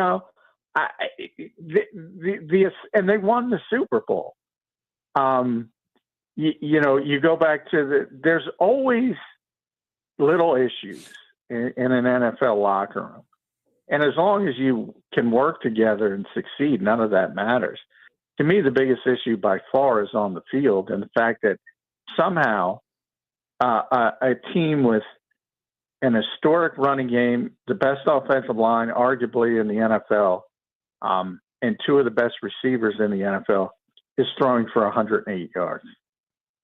Like, if you look at it, look at the other teams, the run-heavy teams that people talk about this league. Well, Detroit runs the football really well. They throw it really well. Green Bay runs it really well with Josh Jacobs. Well, they throw it really well. Yeah. Minnesota runs it well with Aaron Jones. Well, they throw it really well. I mean, why? The assumption that, because I've heard that, well, Saquon's having an historic year. In theory, that should make it easier to throw the ball. Yeah. Typically. Well, and one of the things I think you asked the question, correct me if I'm wrong, is that, hey, the fact that you guys run the ball so much, does that make it more difficult for them to get into a rhythm in the pass game? Well, and I think there is that unintended consequence of they just don't throw the ball anymore. And they haven't thrown the ball in the fourth quarter. And I think that has become an unintended consequence. Like you can't just, and to me, it goes all the way back to week 4. We always talk about abandoning your running game because nobody abandons the passing game. Well, you can make an argument the Eagles have abandoned the passing game. Like, it's weird. Yeah. It is weird. So have they lost faith in the quarterback? Is that the message? I don't. Is it that they lost faith in the quarterback or that they trust the running game that much? Are they the two questions? Yeah, and I think the answer is pretty obvious. Yeah, they lost faith in the quarterback. Yeah. I mean, the answer is obvious. Look at weeks 1 through week 4, and look at the post-bye week, and make your own decision. I'm not talking to you. I'm talking to fans. Mm-hmm. I mean, and I've said pretty consistently, I can't even believe how much emphasis they put on those first 4 weeks because AJ wasn't there for 3 of them. Right. And they made this drastic decision, like, well, we can't do this, so we have to do this. But don't you think, John, Brown is, I don't know, maybe I'm wrong. He's open. There's a slant play. He's open. Throw him the ball. Like, this isn't hard. These are elementary throws. Like, they're not asking him. Well, that's the point. Right? I mean, the hesitation, I've been talking about this all year. The ball's not coming out. No. The ball's not coming out. The guy's got pink shoes on. He's the biggest receiver you ever saw in your life. He's wide open. How are you not saying that's the only guy I'm going to throw? Like, if you said, I'm afraid to throw the ball, but I'll throw it to that dude, that's all you would do. I mean, even the plays that he is making, he throws the ball to Devontae Smith on the sideline. That's the wrong throw. He's got Calcaterra open, right? He's got Calcaterra with more yak yards. Making it more difficult, yeah. Yes. The 2 touchdowns, Brown's open, easy. The guy's right in front of you, and it's like, there's no way that he can't be seeing this, right? Is this what we're actually seeing? Yeah, I know. It's hard to explain. And one of the questions to Kellen Moore today was, look, did you guys essentially, put it in his head about ball security so much that he's fearful of throwing the football to create turnovers? Maybe that's it. But, I mean, these plays are there. I mean, they're there. 100%. And the ball's just not coming out. And that's why you say it's like, whew. And at the end of the day, it's like, the fact that they win every week makes it in some ways even worse because people ignore it. Well, but we won this and that. Well, and like Jason Kelce last night, I don't know if you saw what he said was, well, it was different last year. We had like one of the worst defenses in the league. That was, like now the defense is almost making you feel like, well, the collapse can't happen because last year their defense was so bad. This year their defense is good. Is that fair? Or do you say, no, I don't know, this thing could start snowballing in the wrong direction? I'm not concerned about a collapse like last year, but I'm concerned about that first round playoff loss. In other words, they're not going to show up this week, lose to Pittsburgh, and not win a game. I'm not concerned about that. One, the schedule practically won't allow it. 2, I do think we said that last year. 2, I do think they're a better team. They're much better defensively. But what I've been talking about all season is the margin of error. And the best case, the best example of what I'm talking about is the Carolina game. You're an Xavier Leggett drop away from losing that football game against a 3-win team. And that's an easy catch. if you project that to the playoffs, Ahmad St. Brown ain't dropping that. Justin Jefferson ain't dropping that. Right. Jaden Reed isn't dropping that. And that's your margin of error. That's how close you were because of the way you're playing to lose to a team that shouldn't even be on the field with you because of the way you're playing football. Right. Well, if that's the problem. Right. Is it because of who the opponent was? Is that why this came to light? Or is it 22-16 played Baltimore, same thing? 22-16 played Baltimore, same thing. Baltimore was 118 yards. And the defense, I would say, played better against Baltimore than they did against Carolina. Mm-hmm. You have those uptakes week to week, but it's the first time the defense had given up 300 yards since the bye week. So, they weren't on their A game against a poor opponent. So, and again, it only takes one. This is like the NCAA tournament. It's not best of 7. It only takes one bad day and you're out. Right. Yeah. And if you're throwing the ball for 118 yards against a good team, I don't like your odds. No. I don't care how good Saquon is. So this is a culmination of Brown finally coming, because I guess one of the questions is 13 weeks in, Jalen said, we should have the passing game down by now. Now, Kelce said last night, I disagree with Kelce, Hurts on that the offense should always be kind of fluid and evolving. Hurts says, no, we should be where we, want to be passing game. They certainly shouldn't be regressing. They're regressing in the passing game. They're regressing. And they got Devontae back. Remember, they didn't have Devontae the 2 games prior, essentially. So, and AJ early in the season, some of it, Dallas is not out there. But again, you look at Detroit's offense, you look at the other good teams, you look at Minnesota, you look at Green Bay. They all run the football well, not as well as the Eagles. Baltimore in that category as well. And they all have good passing games as well to complement it. And partially is because they can run the ball. And that, each helps the other. Here they run it. They've never run it better. And they've run it great for basically since Nick got here, week 7, whatever, since Nick has been here. They've been the best running team in football. Whether it's Miles Sanders, DeAndre Swift, just gotten better with Saquon Barkley. And they've always, even with Brian Johnson, they've always had a representative passing game. Now, they're 31st in the NFL. I can't believe, and so many people argue it. Like it's, but this. It's terrible. Yeah. No, it's funny because this fan base over the years, John, has been run the ball. And now they have a team that runs the ball and they're perplexed as to why they can't throw it. Well, a lot of people love it. I wouldn't say the whole fan base, but I think the people who understand what the long-term, to get to the long-term goal, they've won 9 straight games. So I get that. You say, well, they're winning games. So who cares how they win games? There's a group in that category, and I get that. But again, you're trying to project. We all know what the goals of this team are. And I find it very hard to believe that they can beat a top-tier offense the way they're playing offense right now. Yeah. Now, they could turn it around next week. They have time. But it seems to be regressing, not going in the right direction.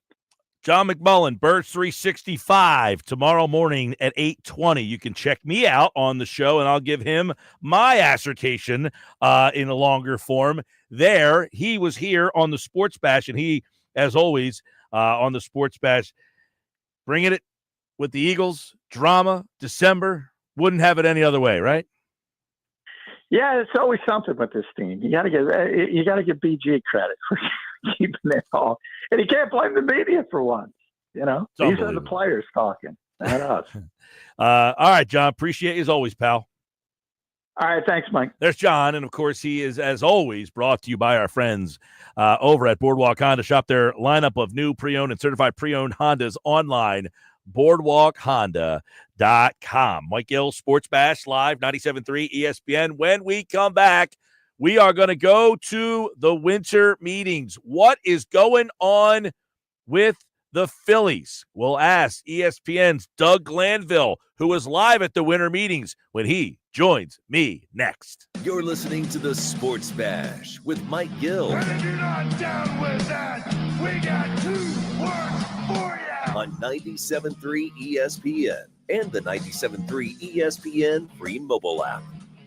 Go for holiday bliss. Whether naughty or nice, you are not going to want to miss this. Go for nights that shine with friends a toast so fine. Go to find Santa's place. Go to see that smiling face. Go to give the gift of cheer with the card that brings dreams near. With endless fun and things to do, it is the gift that keeps on giving too. Go for the dazzling lights, it's quite a sight. Go to Ocean Casino Resort for holiday magic of every sort. Why would someone looking for a mortgage at the Jersey Shore take a loan from a company in Detroit or North Carolina or some other far-off place? Online mortgages promise a lot, but don't always deliver. First Bank of Sea Isle City knows the Jersey Shore. We are local lenders. We use local appraisers and provide in-house processing. We understand the unique obstacles of financing in Cape May County. Don't take a chance. Local banking is better. Let us guide you. First Bank of Sea Isle City. Member FDIC. Equal housing lender.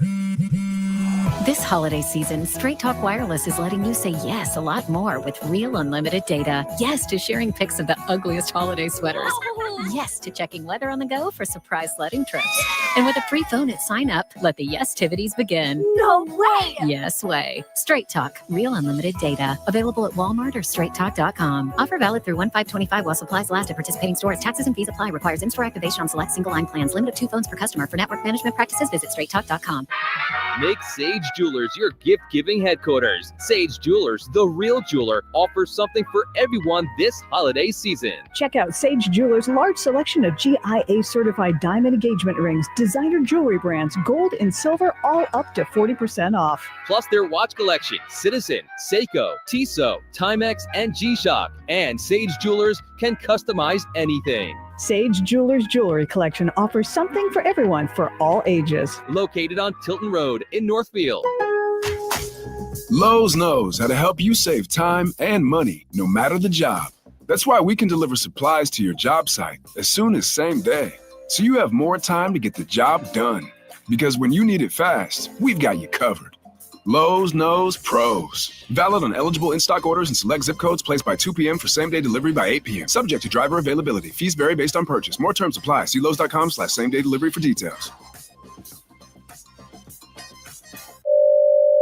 Xfinity here. How can we help? Hi, my entire family's obsessed with all things Wicked, but my kids can't stop watching the trailer, and now they're having a Wicked-themed sleepover. Do you think our internet can handle all of the streaming and memeing going on? Well, we've engineered our Xfinity gateways to handle hundreds of devices at once, so they can all stay magically connected. Wow. Are you a wizard? I wish. No, just someone that won't let a bad connection burst your internet bubble.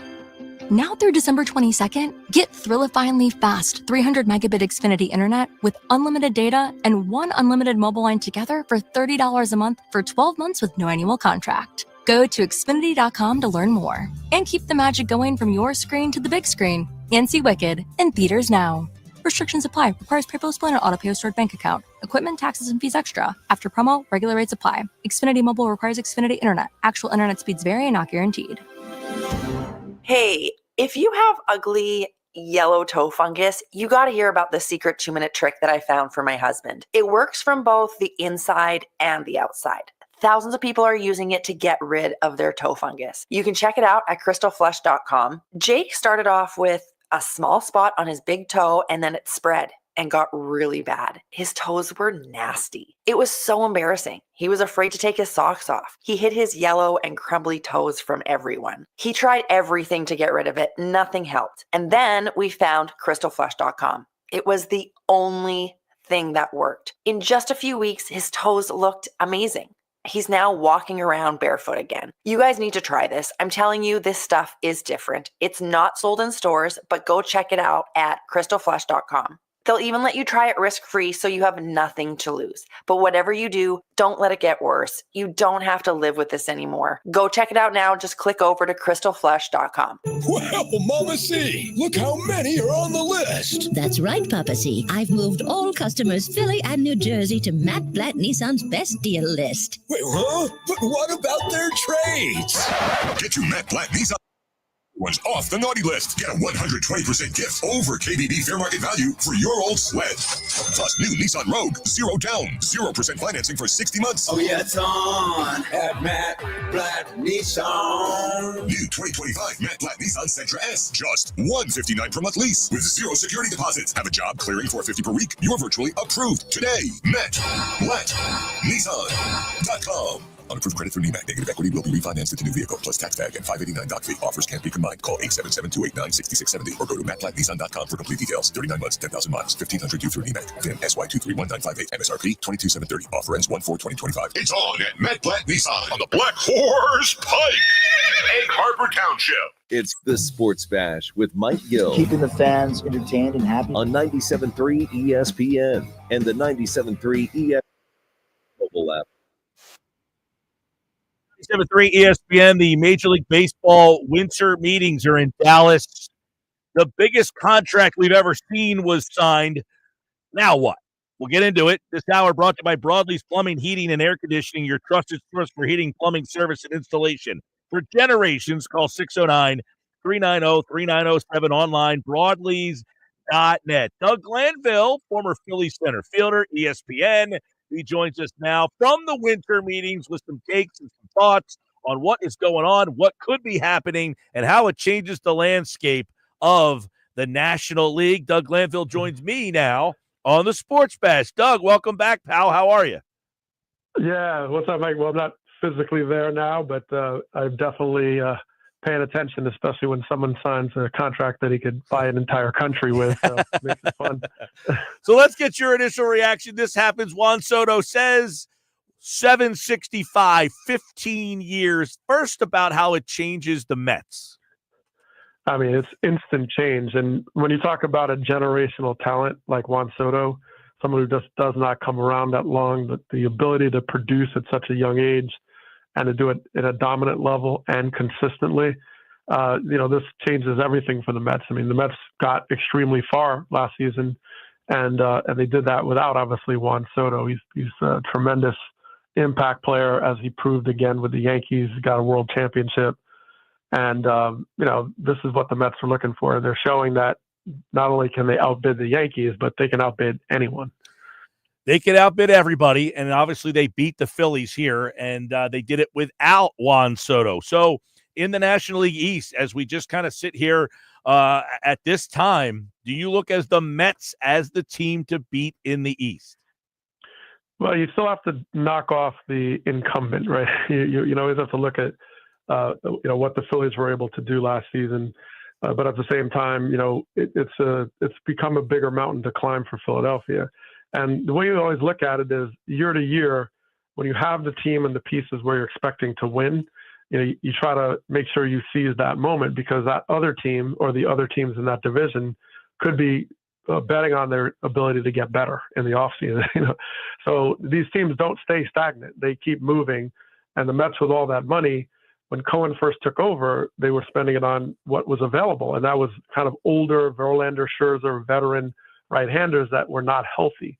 Well, now he had the money available, and then Juan Soto was available, and he was not about to miss that mark. And that's the difference between the Mets now and before, outside of David Stearns running the shop. So they are in an incredible position, and they already have Lindor, and they're trying to get Alonso back. But this is a team that's gotten exponentially better. On the surface, Doug, 15 years. He's going to be 41 at the end of this deal, at the back ends. These contracts, though, it says almost like we don't care what happens. We'll worry about that, 10 years from now. But what do you make of these contracts and what it's doing to the landscape of baseball?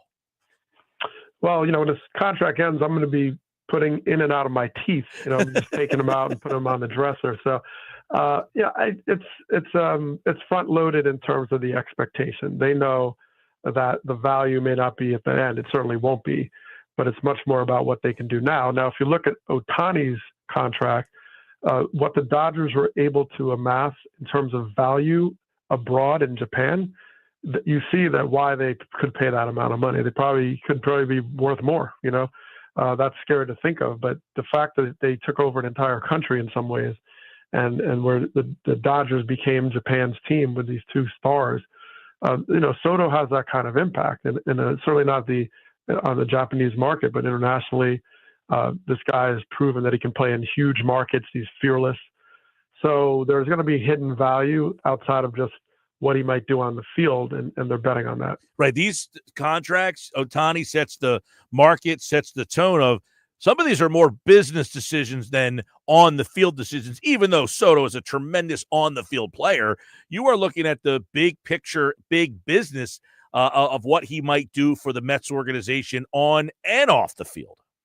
Absolutely. And, the Mets are always playing in the sort of shadow of New York of the Yankees in many respects. And to a large degree, Mets fans celebrate that. There's a little underdog feeling, but it's hard to kind of keep claiming that now as you kind of look at the money they're able to spend. And I remember during the playoffs, they kept hearing about Cinderella. I was like, well, Cinderella with a trust fund. Yeah. I mean, this is, they got some cash now, so they can go out and make some money and spend it. So like Juan Soto is that kind of player, and they know what Soto was able to do in New York. They paid attention to not only his performance, but what he was kind of ushering off the field, whether it's in, other communities in Latin America.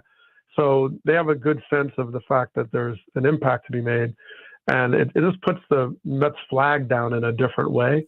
And because you're now betting on not only Soto, but you're betting on the fact that you're going to surround him with excellence year in, year out, because otherwise, what's the point?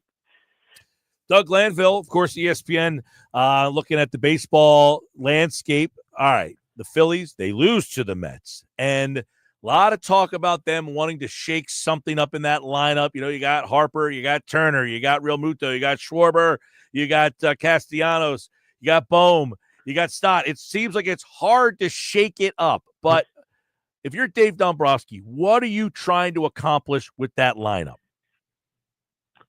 Not much. I mean, quite frankly, that lineup is really strong. I mean, yeah, could there have been more of a consistent, maybe big bat in the outfield, whether center field shoring up? Yeah, I think that's a possibility. They know Rojas can go out and play defense. They know kind of what they're dealing with. So, yeah, you can make that move. But really when you look at the playoffs, you see the bullpen problem. And it's not a problem of talent. It's not a problem. It was just the way they executed in the postseason, whether you get to Hoffman or guys that are struggling. So for that standpoint, it didn't seem like a lot needed to change in the bullpen. They signed Jordan Romano. So, he's got to get 100% healthy, but he's a guy that's been a bona fide closer. So, it was more of just how they executed this postseason, just the fact that their bullpen was supposed to be the asset after all the moves they made at the trade deadline. It just did not work out well. And the Mets got to them consistently over and over again, which was, highly shocking because it wasn't just one game, it was multiple games. So you're looking at that, but you're also looking at, maybe there's another bat, like who the premier center fielder is, who do you go get?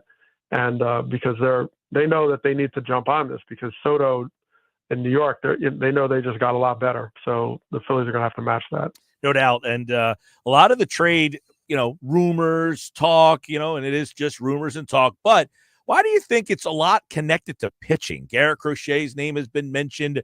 Obviously, there was a report that they offered Bohm to Seattle in return, asking for pitching. When you hear, why is Philadelphia looking to add starting pitching? Isn't that the strength of this team? Does that surprise you, or do you say, yeah, that makes sense? Well, it is a strength, but it's also the old adage of you can never have enough of it. Someone's going to go down. Someone's going to get hurt. You want the depth. It's like when they got Mike Lorenzen, right? And he came in through a no-hitter or whatever. But they wanted to have some, extra depth. And so there's an element of that. And you do look over the postseason and say, well, what was missing? What didn't happen? Was it a guy didn't go deep enough? You have to always assess that. But Dave Dombrowski is known for multiple things, but one of which is he's not afraid to get more arms. He's never satisfied. He likes velocity. He chases velocity, swing and miss guys, and he likes star power. He really goes after guys that bring in the names, and they have all of that. And it's a matter of now getting on the field. And if you get another arm from Seattle, why not? Seattle has so many arms; they're like an octopus. They can give up one, grow back another one. They're just loaded. So if you can get somebody who can, be another ace, why not?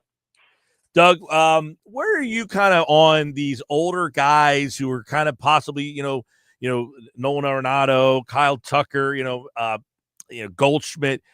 Do you take a shot with those guys? Are you at the point where, let somebody else kind of work with that level of player?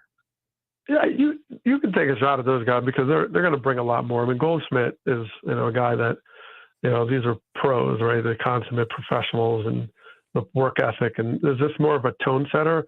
The Phillies have a lot of tone setters, whether it's Carl, Schwarber is always a guy that comes to mind when you think of that. So, but, the experience is there. And look, if Arenado starts off slowly, if you trade for him, you have other guys that can step in.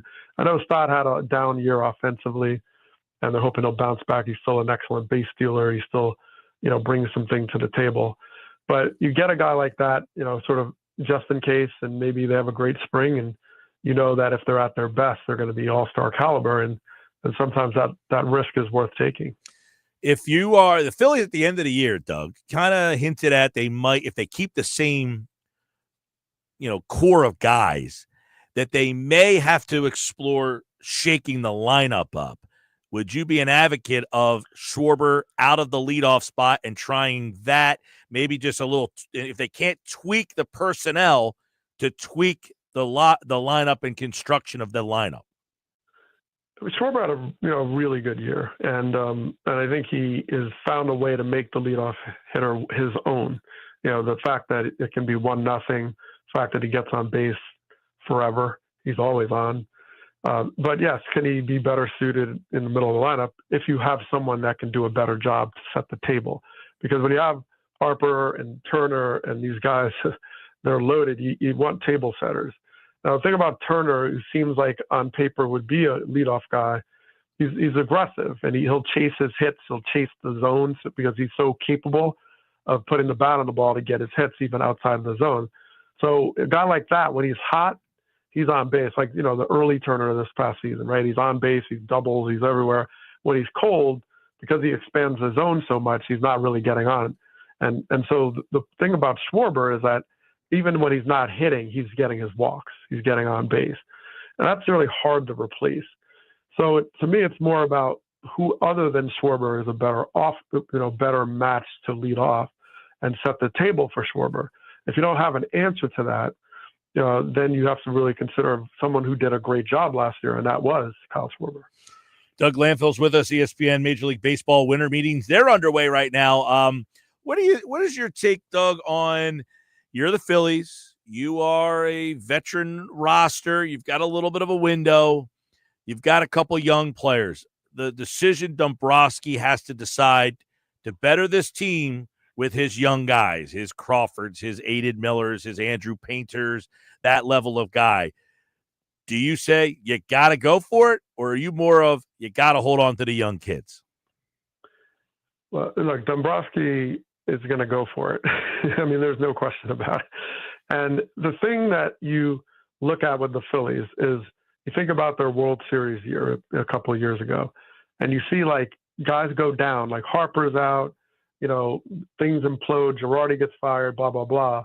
And then all of a sudden you get this push. And a lot of that push was the young guys. Right? It was the guys that, Stott and Bohm, like they were figuring it out, and they learned how to win. They learned how to, and they learned how valuable they can be right away. And I think the expectation for Stott and these guys is to keep building. And I think Bohm is an excellent hitter. I think he's just going to continue to get better. So that's the risk of trading a guy like that. Maybe he won't hit 50 home runs, but this guy is going to gap you, to death, right? So that's the risk. And so I still bet on him. He's also an incredibly improved defender. And we talked to Rob Thompson a lot last couple of years. He's like, well, this is one of the most improved defensive players I've ever coached. And that's saying a lot because of how much he moved from, his struggles early on to now just being a guy that you can depend on. So when someone is tracking that way, you kind of feel like, especially a young guy, you want to stay with that. I see that you have guys that, like Bohm, was out of the line. They took him out of the lineup during the postseason because of just his frustration, his internal frustration. So these are all lessons of young players, and you're thinking he's going to build on that. But the thing about Dombrowski is you still get, you mentioned Goldsmith, guys like that. You can still afford a guy like a Whit Merrifield. You get a guy like that has the experience to come in just in case things go slowly, because this is a year you can't afford to be like, oh, I got off to a bad start. I'm 20-31. Oh, well, no, you got to win. And to your point about pitching, you got to get Soto out now. So, I think he's going to go for it, and he should. All right, Doug Glanville, let's wrap it up with this. You have the Soto deal done, which is not normal. These guys have been holding on until after the new year recently with the big-time contracts. But the biggest fish is off the board. What team or story or player are you now zoned in on the most? I'm looking at Sasaki, Japan. Like, what is going to happen with him? Because this guy, you think about the game changer Yamamoto, and I'm just watching the pitching, and Padres seem to be interested, and that would be fun because he'd be in the division with Ohtani. So that's who I'm looking to next, is to see what happens, because pitching is definitely the difference maker, and the more you can get like a frontline starter, you're going to have a lot of teams bidding that one up. Yep, and they already got Blake Snell with the Dodgers. We'll keep an eye on the Dodgers because his name has been connected to the Dodgers a lot, just what they need, even more star power. And, of course, the Major League Baseball winter meetings continue. ESPN's coverage, John, Doug, we got plenty more to go. Obviously, these guys take their time, it seems like, in baseball signing. But the big one is off the board. Juan Soto to the Mets. We'll see what the Phillies and Dave Dombrowski do. Doug Glanville, always a pleasure to catch up with you, man. And if we don't talk to you by the Christmas season, happy holidays to you. All right, Mike. Always a pleasure to be on. Talk to you soon. Doug Glanville, everybody, here on the Sports Bash Live on 97.3 ESPN. And Doug, with the winter meetings, the Major League Baseball offseason, and, of course, all things Phillies. You heard what he said there. I think the one thing he mentioned that is kind of the interesting part about this is the Phillies, if they can't get a lineup piece to change the lineup, do they think about moving some pieces around? Do they even have a guy that can consider batting leadoff? Is it Trey Turner? That's something that I'll be keeping my eye on. What are you guys watching with the Phillies? Let me know. 609-403-0973. I'm Mike Gill. This is the Sports Bash Live on 97.3 ESPN. And when we come back,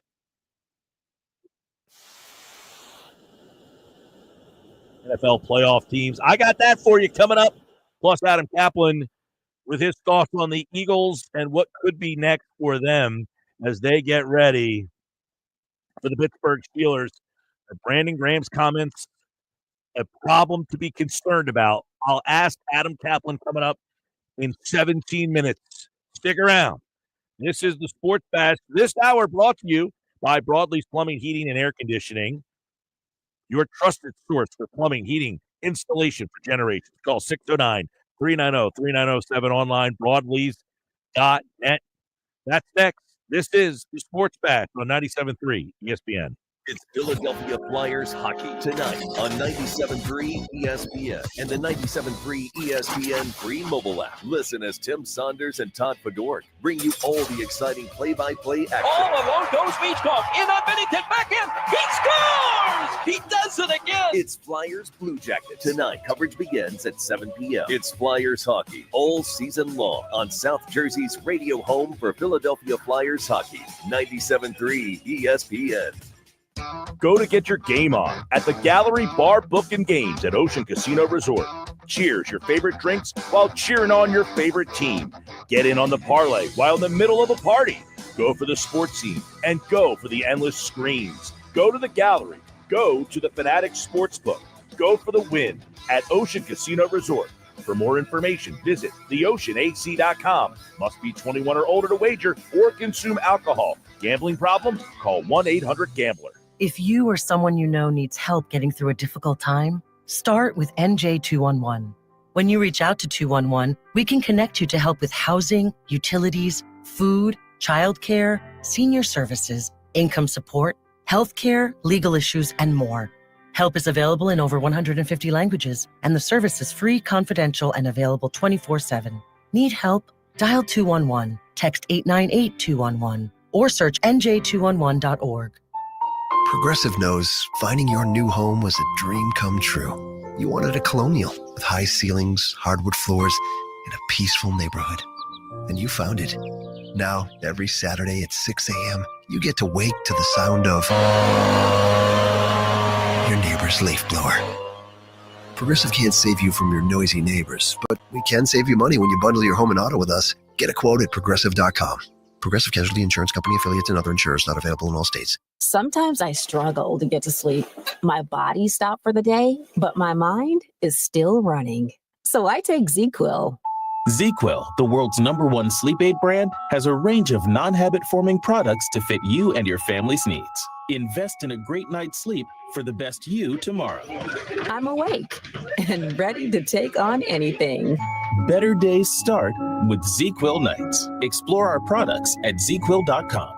Use as directed. Keep out of reach of children. Breaking news, and this one is almost unbelievable. Yeah, it's all about new customers at Bet365 because they get $150 in bonus bets when they bet $5. And even better, bonus bets can be used on the spread, totals, and player props. There you have it. Bet $5 to get $150 in bonus bets. And see why. It's never ordinary at Bet365. Gambling problem? Call 1-800-GAMBLER. 21 plus only. Must be physically located in New Jersey. Terms and conditions apply. Oh, could this vintage store be any cuter? Right? And the best part? They accept Discover. Accept Discover? In a little place like this?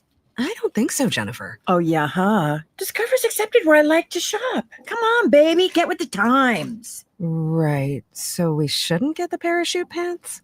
These are making a comeback. I think.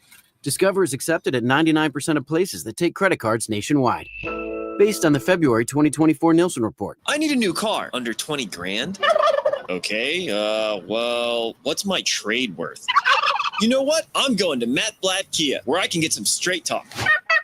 Brand new Matt Blatt Kia Forte LXS, under 20 grand. That's right, a brand new Kia, just $19,999. With any trade, that's less than most used vehicles. Currently buried in a loan or lease, Matt Blatt Kia wants to get you released and into your new Kia with zero down, zero payments until February, even 0% for 72 months on every clearly marked new Matt Blatt Kia in stock.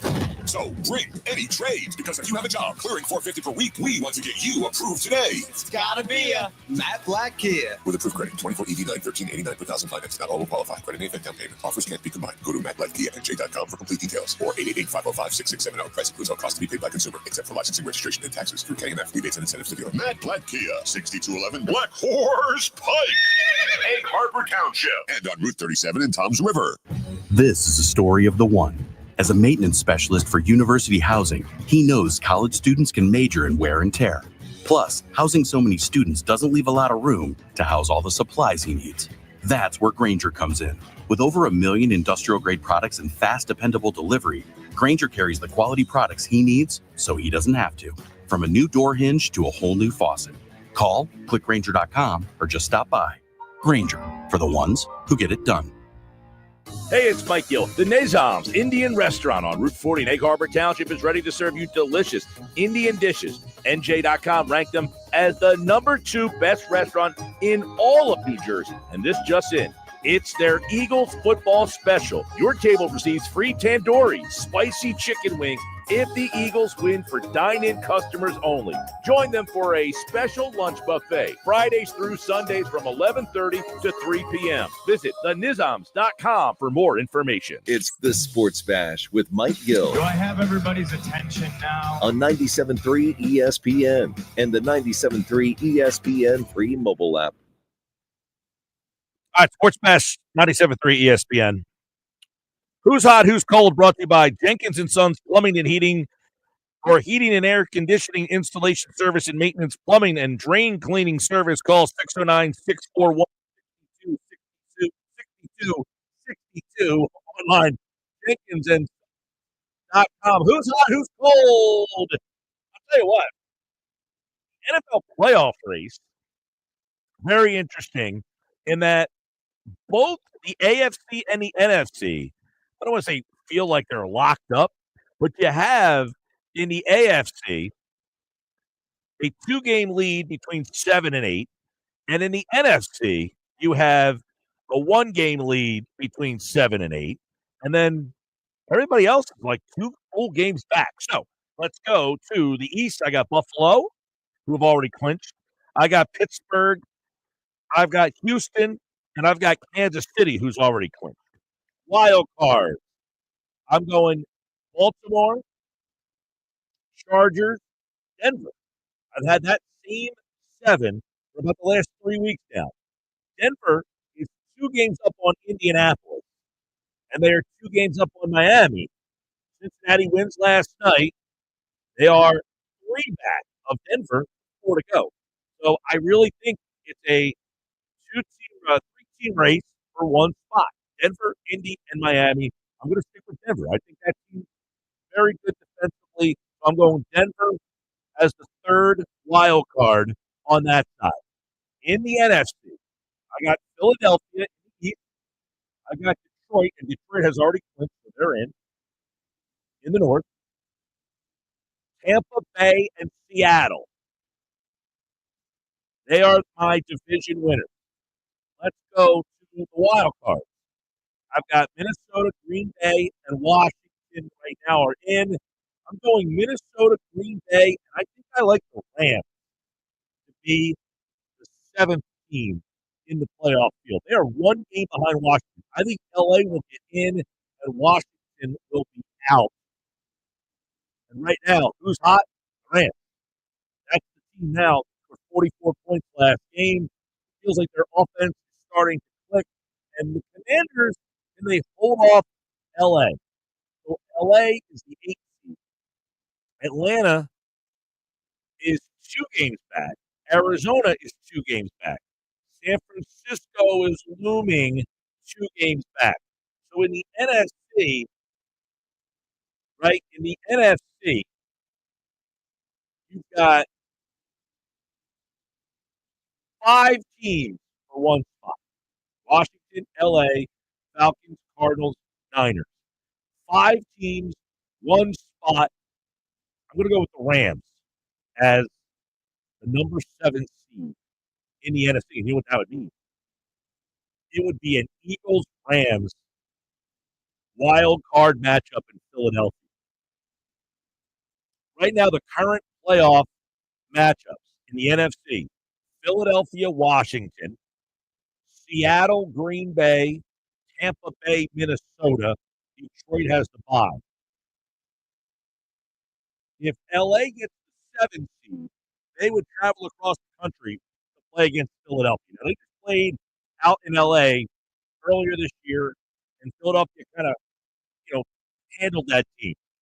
How would you like that matchup if the game was in Philadelphia? Rams having to go on the road in Philly, January. I think I feel okay about that matchup. But would you rather play the Rams or Washington? I think it's going to be, look, your choices right now, because Philadelphia is either going to be the 1 or the 2, and most likely they're going to be the 2. So their potential opponents are either Washington, the Rams, Atlanta, Arizona, San Francisco.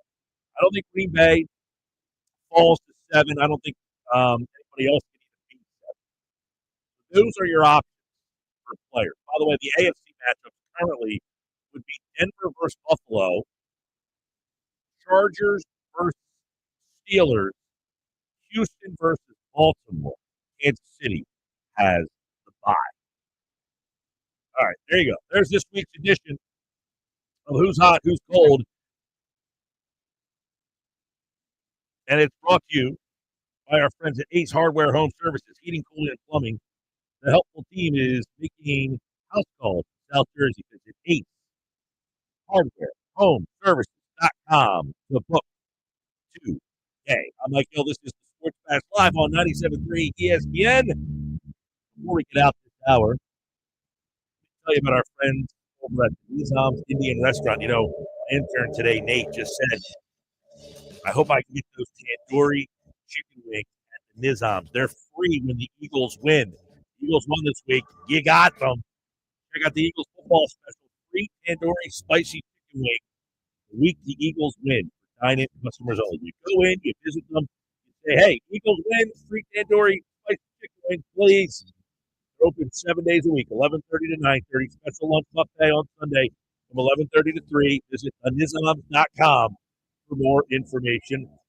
All right, coming up, Adam Kaplan, football at 4. Did Brandon Graham's comments wreck the Eagles season? We're going to ask him that directly next on the Sports Bash on 97.3 ESPN. This is South Jersey's official home for Philadelphia Eagles. But the Eagles continue the 2024 season Sunday afternoon at the Lake, hosting the Pittsburgh Steelers. Big ball! It is Gardner Johnson with the slam. Eagles Radio Network coverage begins at 3 p.m. Maryland Mike on all the action starting at 4:25. This is the play-by-play home of the Philadelphia Eagles, 97.3 ESPN, South Jersey's Eagles station. Hey, the Eagles score in the 2023 season. Eagles scored 49 touchdowns in the 2023 season. Hey, I had a problem.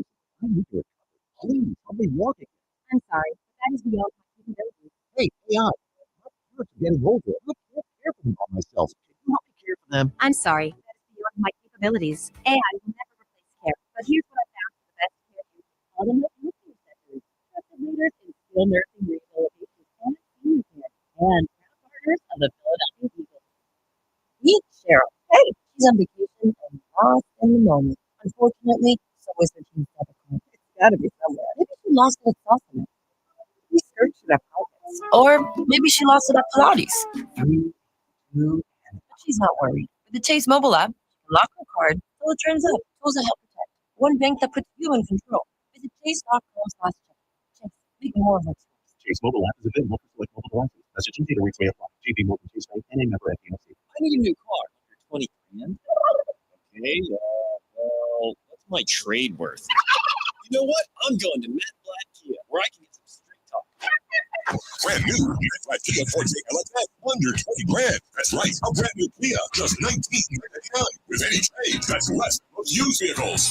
Currently buried in a loan or lease, Matt Blatt Kia wants to get you released and into your new Kia with 0 down, 0 payments until February, even 0% for 72 months on every clearly marked new Matt Blatt Kia in stock. So bring any trades, because if you have a job clearing $450 per week, we want to get you approved today. It's gotta be a Matt Blatt Kia. With approved credit, 24 EV9, 1389 per thousand finance. Not all will qualify. Credit may affect down payment. Offers can't be combined. Go to mattblattkia.com for complete details, or 888-505-6670. Price includes all costs to be paid by consumer, except for licensing, registration, and taxes. Through KNF, rebates and incentives to dealer. Matt Blatt Kia, 6211 Black Horse Pike, Egg Harbor Township, and on Route 37 in Toms River. Prescription products require completion of an online medication consultation with an independent healthcare provider through the LifeMD platform and are only available if prescribed. Subscription required. Individual results may vary. Additional restrictions apply at lifemd.com. Read all warnings before using GLP-1s. Side effects may include a risk of thyroid C-cell tumors. Do not use GLP-1s if you or your family have a history of thyroid cancer. Should GLP-1 weight loss medication like Wegovy and Zepbound cost hundreds of dollars? We don't think so. TryLifeMD.com helps provide insurance access to the leading GLP-1 medications. Visit TryLifeMD.com to get your free insurance benefits check and see your eligibility in minutes. Listen to Tara's story after losing 42 pounds. You just take your shot. It doesn't feel like you're on a diet. What I wasn't expecting it to do was to shut off the food noise. I had gone from 237 to 195. This was life-altering, and if I can do it, I feel like anybody can do it. Get started right now with your free insurance benefits check and see your eligibility for coverage in minutes at TryLifeMD.com. That's TryLifeMD.com. Are you ready for a breakfast game changer? Discover Hot Bagels and more with locations in Margate, Northfield, Summers Point, and Atlantic City. They serve hot, fresh bagels crafted daily in a variety of flavors that will keep you coming back for more. Don't miss their homemade tuna and chicken salads along with delicious soups. Plus, check out their lunch specials and party platters. Perfect for gatherings and holiday meetings. Swing by Hot Bagels and More and experience the bagel game changer today. Visit hotbagelsandmore.com or stop in today. Pro Paint Days are back at Lowe's, and that means limited time savings on the paint pros need. Right now, save $15 on 5-gallon pails of HGTV Home by Sherwin-Williams All-Purpose Power Primer. Plus, get it delivered to your job site with free same-day delivery when you order by 2 p.m. Visit us in-store or online today. Because Lowe's knows paint. Lowe's knows pros. Valid through 12/20. Delivery by 8 p.m. Subject to driver availability. Additional terms apply. See Lowe's.com/same-day delivery for details. Breaking news, and this one is almost unbelievable. Yeah, it's all about new customers at Bet365 because they get $150 in bonus bets when they bet $5. And even better, bonus bets can be used on the spread, totals, and player props. There you have it. Bet $5 to get $150 in bonus bets. And see why. It's never ordinary at Bet365. Gambling problem? Call 1-800-GAMBLER. 21 plus only. Must be physically located in New Jersey. Terms and conditions apply. Home of the Philadelphia Eagles. They've got him. It's a sack. Sixers. Oh, baby. And Flyers. He scored! 97.3 ESPN. WENJ. WENJ HD. Millville, Atlantic City. A Town Square media station serving all of South Jersey. 97.3 ESPN presents The Sports Bash with Mike Gill. It's time for Football at 4 with Adam Kaplan. Powered by the Inside the Birds podcast. I give my heart and soul to this franchise, as so many of us do. Now live, this is Football at 4. Football at 4 is powered by the Inside the Birds podcast. It's brought to you by Bet365. Whatever the sport, whatever the moment, it's never ordinary at Bet365. You know what else is never ordinary? The Eagles. It always seems to be something. Don't forget, you can check out the Inside the Birds podcast on all podcasting platforms. Just search Inside the Birds for their podcast and their YouTube channel for all Inside the Birds content. Adam Kaplan is here, Football at 4. And, of course, the Eagles 11-2, winners of 9 straight. But who cares about that, Adam? They've got a whole bunch of stuff happening, and it all stemmed from, I guess we can classify it as a less than stellar performance offensively on Sunday. Yeah, look, A.J. Brown was asked, after the game about about what's wrong. And he said the passing game. He didn't call anybody out specifically. He didn't talk about Hurts. He didn't talk about Kellen Moore or Doug Nussmeier, the quarterback coach. And he's not wrong. Honestly, the pass game's not very good. It hasn't been very good this season. At times, they've had moments.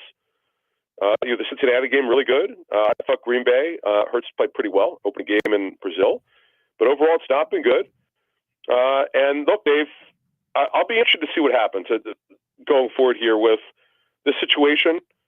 Because look, we know that Hurts and A.J. Brown are good friends. It's not a secret. I'm just interested to see what happens here, how this is going forward. Because Mike, I've talked to the Titans about A.J. Brown. They love him.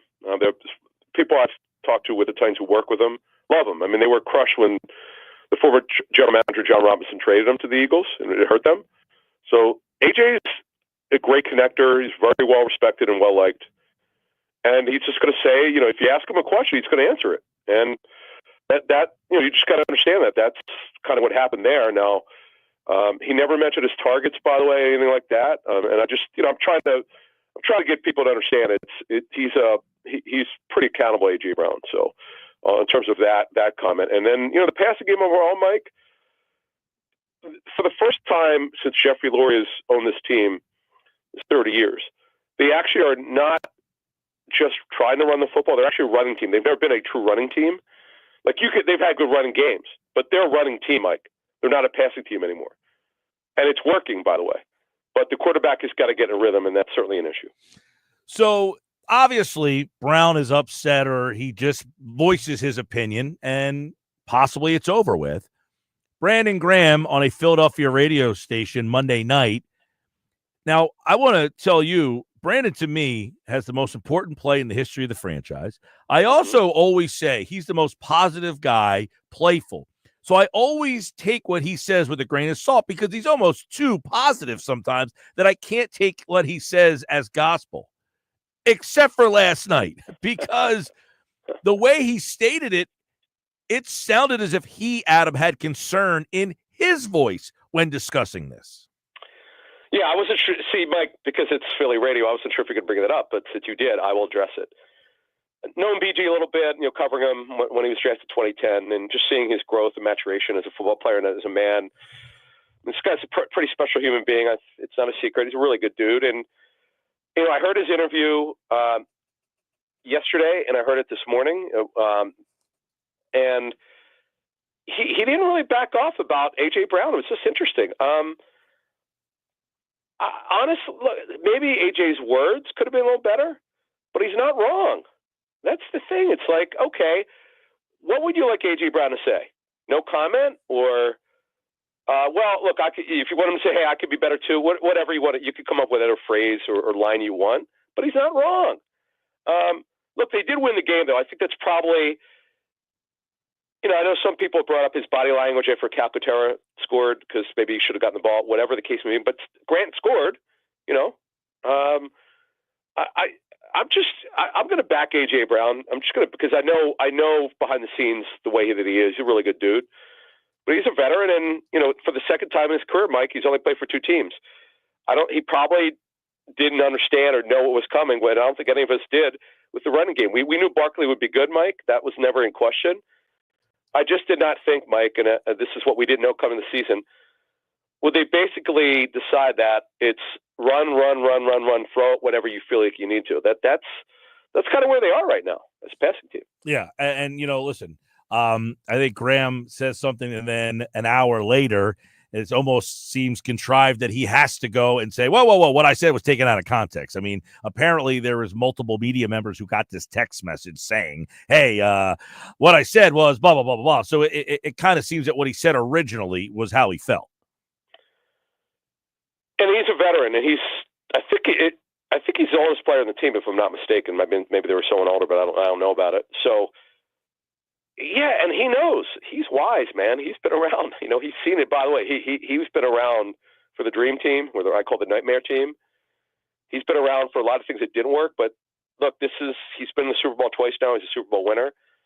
He's the guy who brings guys together. I think you were kind of alluding to that. So, look, he was pretty contrite this morning, by the way, on the radio. He said he was going to own it, which is what you would expect BG to do. And I don't, honestly, to move this along, Mike, so we can move to other things here, I really don't think this will be a concern. I think that'll be squashed. But the real concern is the passing game, and it's kind of tough. And by the way, we talked to Greg Cosell tonight with our Patreon members, patreon.com/InsideTheBirds. I cannot wait I'm curious the way that they're going to that our members tonight are going to ask Greg stuff. Because Greg just goes by the tape, and I'll be interested to see what they do. I'll just be interested to see how our members today ask Greg questions. It's going to be fascinating. All right, so they win the game 22-16, ninth win in a row, 11-2. Yep. But what issues every week? Everybody gets more tape on you. Yep. What issues come out of that game? Mike, a little surprised. Now, the thing that, and you wouldn't know this because they're not a heavy blitzing team. But the Panthers brought pressure, and I get there's unscattered looks. I mean, I understand that. They brought pressure a lot. That's just not. And by the way, Ejiro Evero, the defensive coordinator of Carolina, is the running Fangio. He's a Vic disciple, and they did something that disciples don't do. Vic, they actually try to bring a lot of pressure, and they had some success. And that when Hurts dropped back again. It was not like Mike. It wasn't like that. They dropped back a lot, but they got some pressure. They had some leakage a little bit. That was interesting. That surprised me. Now, pass rush. I was kind of stunned that Bryce Young moved way better than I expected.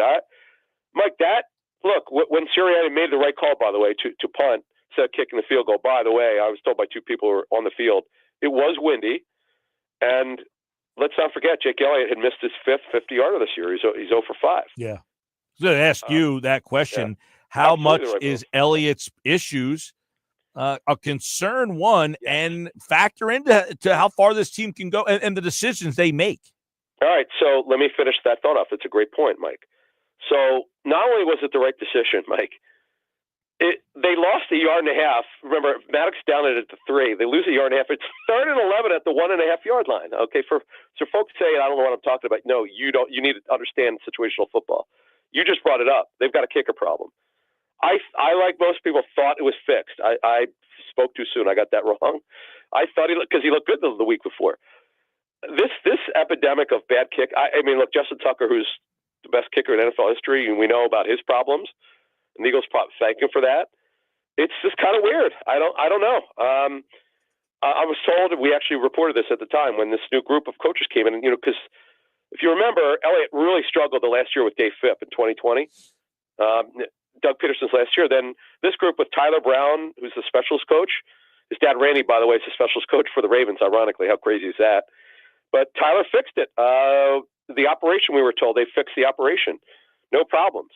And then Michael Clay, I listened to the coordinators today. He did acknowledge the operation's got to be a little bit better. So they got to clean this up. The Eagles, I could tell you, have total faith in Tyler Brown as the coach who's responsible for the punters and kickers and return game and all that. It's just, look, Jake's going through a tough time right now. It's because how did he get the money Jake moniker, Mike? He was damn good for 3 years. It's just kind of weird. Made one of the biggest picks we ever saw, 61 yards against the Giants to get them. I was there. Yes. I remember it. Yeah. Passing game, offensive line. What kind of contributions do they have in this passing game mess?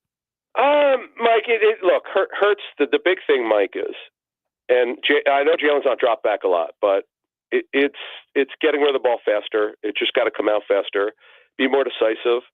I thought Greg Cosell last week when we did the Inside the Tape show, which drops every Thursday, I thought Greg did a great job of talking about the positive of Jalen, getting him out of some bad plays or getting better looks. We talked about the zone read with the RPO tag. I thought that was beautiful, the way that Greg explained that. Jalen's really good at that. And don't forget, hey, Mike, the other thing about Hurts is Jalen asked for more responsibility. He's getting it. I was talking to Moshe about this today. I said to Jeff, I said, look, Jalen's being asked to do more this season because he asked for it. It may be too much clutter. Maybe he's thinking about it too much. Why is he taking longer than any other quarterback to throw the football? It's just something we have to look at, Mike. I'm interested to hear what Greg says about, because, listen, my untrained eye sees number 11 with pink shoes on. You can't miss him all over the field, wide open. I get it. Why isn't he throwing it? Yep. No, but this is what Greg will tell you. He can't tell you why he's not throwing it. He'll tell you where the progression should be, where the ball should go. That he could tell you. Right. No, I'm just trying to say my untrained eye, am I seeing that guys are open, or am I saying, no, he's not actually open. He shouldn't throw that ball there. Greg has said, no, we haven't talked. We try not to get anything into his mind before we talk to him. So the Patreon members will be the first people to talk to him. We haven't talked to him yet. And then we tape the Inside the Tape show for Thursday. Now I know for a fact, because I talked to Jeff cuts up the all 22 for us. So we're going to look at one or two plays for Jalen. But the thing that he's got to do a better of taking what's there and not moving unnecessarily, that's been an issue. I've been in Jalen's camp in this. And Greg pointed out last week, he made that unbelievable throw. Okay, you know that Jalen gets criticized for not pulling the trigger on balls over the middle because it's a fact. It's not made up; it's an absolute fact. He made that 17-yarder on that 5-step drop where he threw it over the middle. That was maybe Hurts' best throw of the season. So to say he can't make tight window throws, that's not true. He hasn't done it. Yes, he rarely does it. But he's got to do it when it's called, Mike. That's eventually, Mike. Eventually, it's got to happen more consistently. And it's not like Jalen doesn't know this, but I know he's risk averse. But to say he can't do it is false. He did it last week. All right, I want to get your question, your take on the pass rush, because I saw this number here, which I thought was kind of interesting. That the Eagles pass rush, 19 pressures, the most by the Eagles since 2020.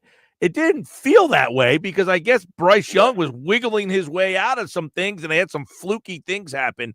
But, the Eagles pass rush pressured Bryce Young 19 times. He went 5 of 14 with an interception when he was pressured. Most pressures since 2020 by the Eagles. So, Mike, on the Eagles pass rush, it was fascinating.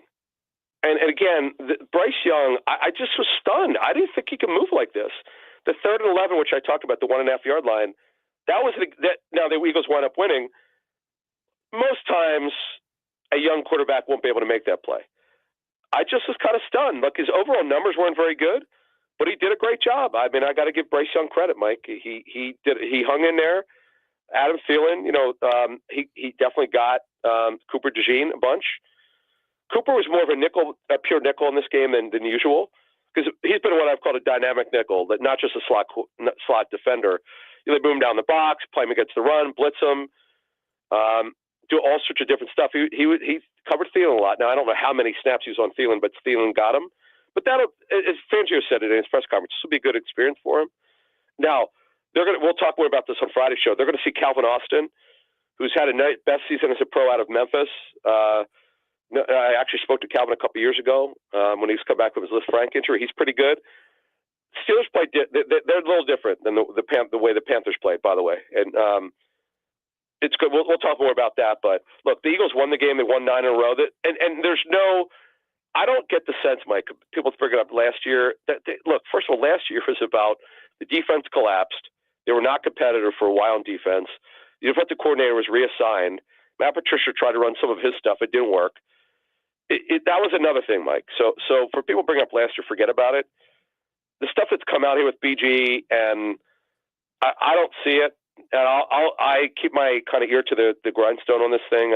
When we outlined stuff we heard on Inside the Bird several months ago about what happened last season, I don't see that. And by the way, Sirianni is pretty good at keeping stuff together here. Last year, we criticized Nick for kind of the way he handled himself with him and Hurts and their issues, but I haven't heard that, Mike. I've looked into it. I haven't heard that at all. Well, and that will be next. People ask, what does Sirianni do? Well, you're on the clock there, Nick. You got to put this thing under the rug and sweep it. All right, Adam Kaplan's back on Friday as we get ready for the Eagles and the Pittsburgh Steelers, 2 teams from Pennsylvania meeting. And, of course, you can listen to that game right here on 97.3 ESPN. By the way, it's the first time 2 teams from the same state will meet with 10 or more wins. It's only the 6th time it's ever happened in history. Last time. Yeah, it'll be fun. It'll be fun. 6th game in NFL history. 2 teams in the same state, 10 wins. Adam will be back on Friday to discuss. Thanks, pal. See ya. All right, Adam Kaplan, football at 4 here on the Sports Bash Live, 97.3 ESPN, the 97.3 ESPN free mobile app, streaming live video on the X platform and on YouTube at Mike Gill Show. Make sure you subscribe to watch the show. If you're in your car, download the free mobile app powered by First Bank of Sea Isle City and be a part of the show each and every day. We got plenty more to go. I want to get your take. 609-403-0973. 609-403-0973 is the text board. You can get involved on the text board. As always, I'm going to read off a couple texts as we've been getting them throughout the day. Let's see. Hurts not being able to reconcile or recognize or deliver passes to wide-open receivers doesn't enhance the running game, prevents the team from putting the game on ice sooner, and makes the defense's job more difficult. That was on the text board earlier today. Him not being able to recognize and deliver pass to wide-open receiver doesn't enhance the running game. Of course not. What happened on Sunday made the offense look pedestrian. I don't think the offense has looked pedestrian all season. They've just been a dynamic run game. And then the pass game, they've had big plays. The big plays have dissipated. I think teams are saying, you're not going to go over the top on us anymore. And I think a little bit of that has, I don't want to say enhanced Barkley's ability to run. I don't want to say Barkley's prospering by the 2 receivers because they have to account for those guys. So because of that, they have to have their safeties pay attention. But I think as teams have said, hey, we're going to now make Jalen Hurts try to beat us over the top a little bit more because we don't think he's going to do it. And because they're sending, safeties kind of creeping them down a little bit more. And the Eagles have not taken advantage of that. And that's, to me, Jalen Hurts was the biggest problem on Sunday. I think he was the biggest problem on Sunday, and that's not like, oh, my God, I can't believe he's – no, it was obvious. That's not a hot take. That's obvious. Sports Bash Live, 97.3 ESPN, the 97.3 ESPN free mobile app. What Adam brought up is some of the issues in this, loss, or I say loss, in this win is the passing game, the offensive line. Did they have some, protection problems there? We have to really get another game to say, hey, was that a one-time, one-game thing, or is this the start of some things starting to fall apart a little bit? How do you guys feel about that? 609-403-0973. Do you look at this and say, uh-oh, this feels a little bit like what I saw last year and I'm concerned, or is it a blip on the radar? See, I wonder if Brandon Graham never says anything, if Brandon Graham doesn't go out there and say what he says, is there any, repercussions or, all of the national hoopla that followed it? Because a lot of the national hoopla that followed it was after Graham, because you had Jason Kelce. We played that audio earlier today. Jason Kelce basically saying, look, hey, I think that stuff should be in the locker room. And, let's get a couple of bites here that we're going to play that we'll react to in just a second. This was from this morning, Dan Orlovsky, who, basically said he's not worried about Hurts. He said something interesting that I thought was playing bad and being bad are different. And was something that kind of rung to me. Playing bad and being bad are different. Did Jalen Hurts play bad, or is he bad? Right? Did he play bad, or is he bad? Dan Orlovsky. The Eagles' pass game has to be A.J. one-on-one or build those play-action pockets in, because then Jalen has the space to see it. Am I worried? No. But I've said it all year. If they start slow again and someone jumps them, that's when it becomes a slippery slope, because they can't play to the style that they want. Yeah, that's the style that they want. If they're behind, if someone jumps on them early and kind of pulls away. Dan Orlovsky talks about the Eagles' pass offense. It's very simple. It's very elementary. It's very basic. AJ, one-on-one, or let's take a shot and hit a big play down the field. Yesterday, A.J. Brown got his first catch, his first touch, his first target at second quarter with 1:26 left on the clock. That's a problem.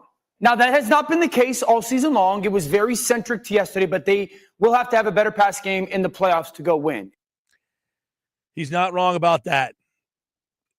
But I go back to what he said, and it's, are you playing bad, or you're playing bad and being bad are two different things. Playing badly and being bad, there are two different things. 609-403-0973. 609-403-0973. Keep that in mind. Ask yourself that question. Are the Eagles, or is Jalen Hurts playing bad, or is he bad?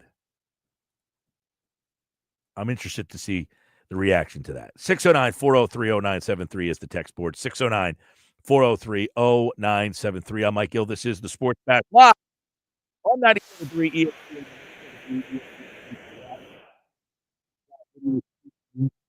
YouTube at Mike Gill Show. Subscribe. You can watch the show live every day. Use the hashtag SB Live. This hour of the show is brought to you by Jersey Cow, a great place for the family to hang out and eat ice cream. I actually was there on Brigantine on Saturday. They're open every day from noon to 10 at their Northfield and Brigantine locations. Ice cream's a year-round thing at Jersey Cow. They got unbelievable flavors, by the way. Stopped by on Saturday, was over in Brigantine. Said, hey, we go support one of our sponsors, Jersey Cow, and they did not disappoint. Peppermint bark milkshake there. Oh, man, peppermint Oreo. These winter flavors are just outstanding. Check them out for yourself. Find out what everybody's talking about.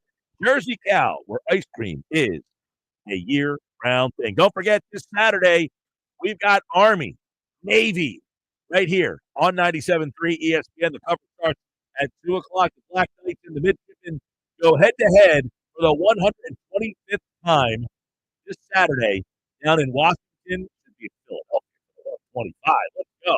What are we doing here? Army, Navy, on 97.3 ESPN. When we come back, Nick Nuggets, Nick Earnshaw returns for another edition of Nick's Nuggets here on the Sports Bash on 97.3 ESPN. Weekday mornings from 6 to 10 a.m. on Sportsman Life on 97.3 ESPN with Evan Cohen, Super Bowl champion Chris Stanton. Can't wake up without it. Brought to you by the Gallery Bar Booking Games. Atlantic City.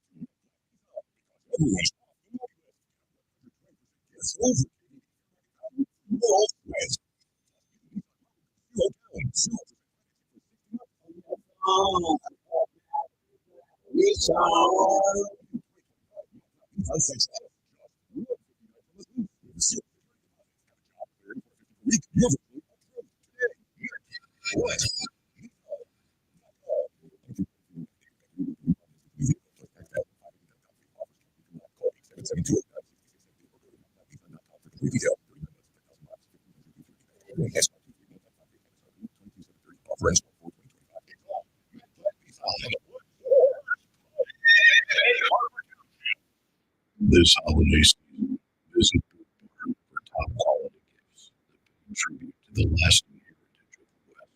From handcrafted cowboy boots and American-made felt hats to leather jackets, our in-store experts will help guide you as you shop, assisting with boot fitting and providing complimentary hat shaping. This holiday, show a piece of the American spirit. Boot Barn, unwrapped the West. Hi, it's Chicky. Wrap up your workday with all new Chickies and Peas happy Hour with unbeatable specials weekdays from 4 to 6 p.m. Enjoy a slice order of chicken and tender wings, one of our tasty and delicious pieces, or an order of mass ordering called fried shrimp. Plus $3 domestic bottled beer, $5 Tues, $6 soda. It's all new happy hour weekdays 4 to 6 p.m. only at Chickies and Peas. Hey, it's Peas and Chicky. For a limited time. Buy one, get one free snow crab legs every Tuesday and Wednesday. Buy one, get one free, and enjoy the sweet, delicate flavor of snowy white crab. Pair it with one of our handcrafted cocktails like the Stoli Vanilla Creamsicle or the Bourbon Peach Sweet Tea. Top it off with Chicky and Pete's world famous crab fries. Buy one, get one free snow crab legs every Tuesday and Wednesday for a limited time. Restrictions apply only at Chickies and Pete's. Sometimes I struggle to get to sleep. My body stopped for the day, but my mind is still running. So I take ZQuil. ZQuil, the world's #1 sleep aid brand, has a range of non-habit-forming products to fit you and your family's needs. Invest in a great night's sleep for the best you tomorrow. I'm awake and ready to take on anything. Better days start with ZQuil nights. Explore our products at ZQuil.com. Use as directed. Keep out of reach of children.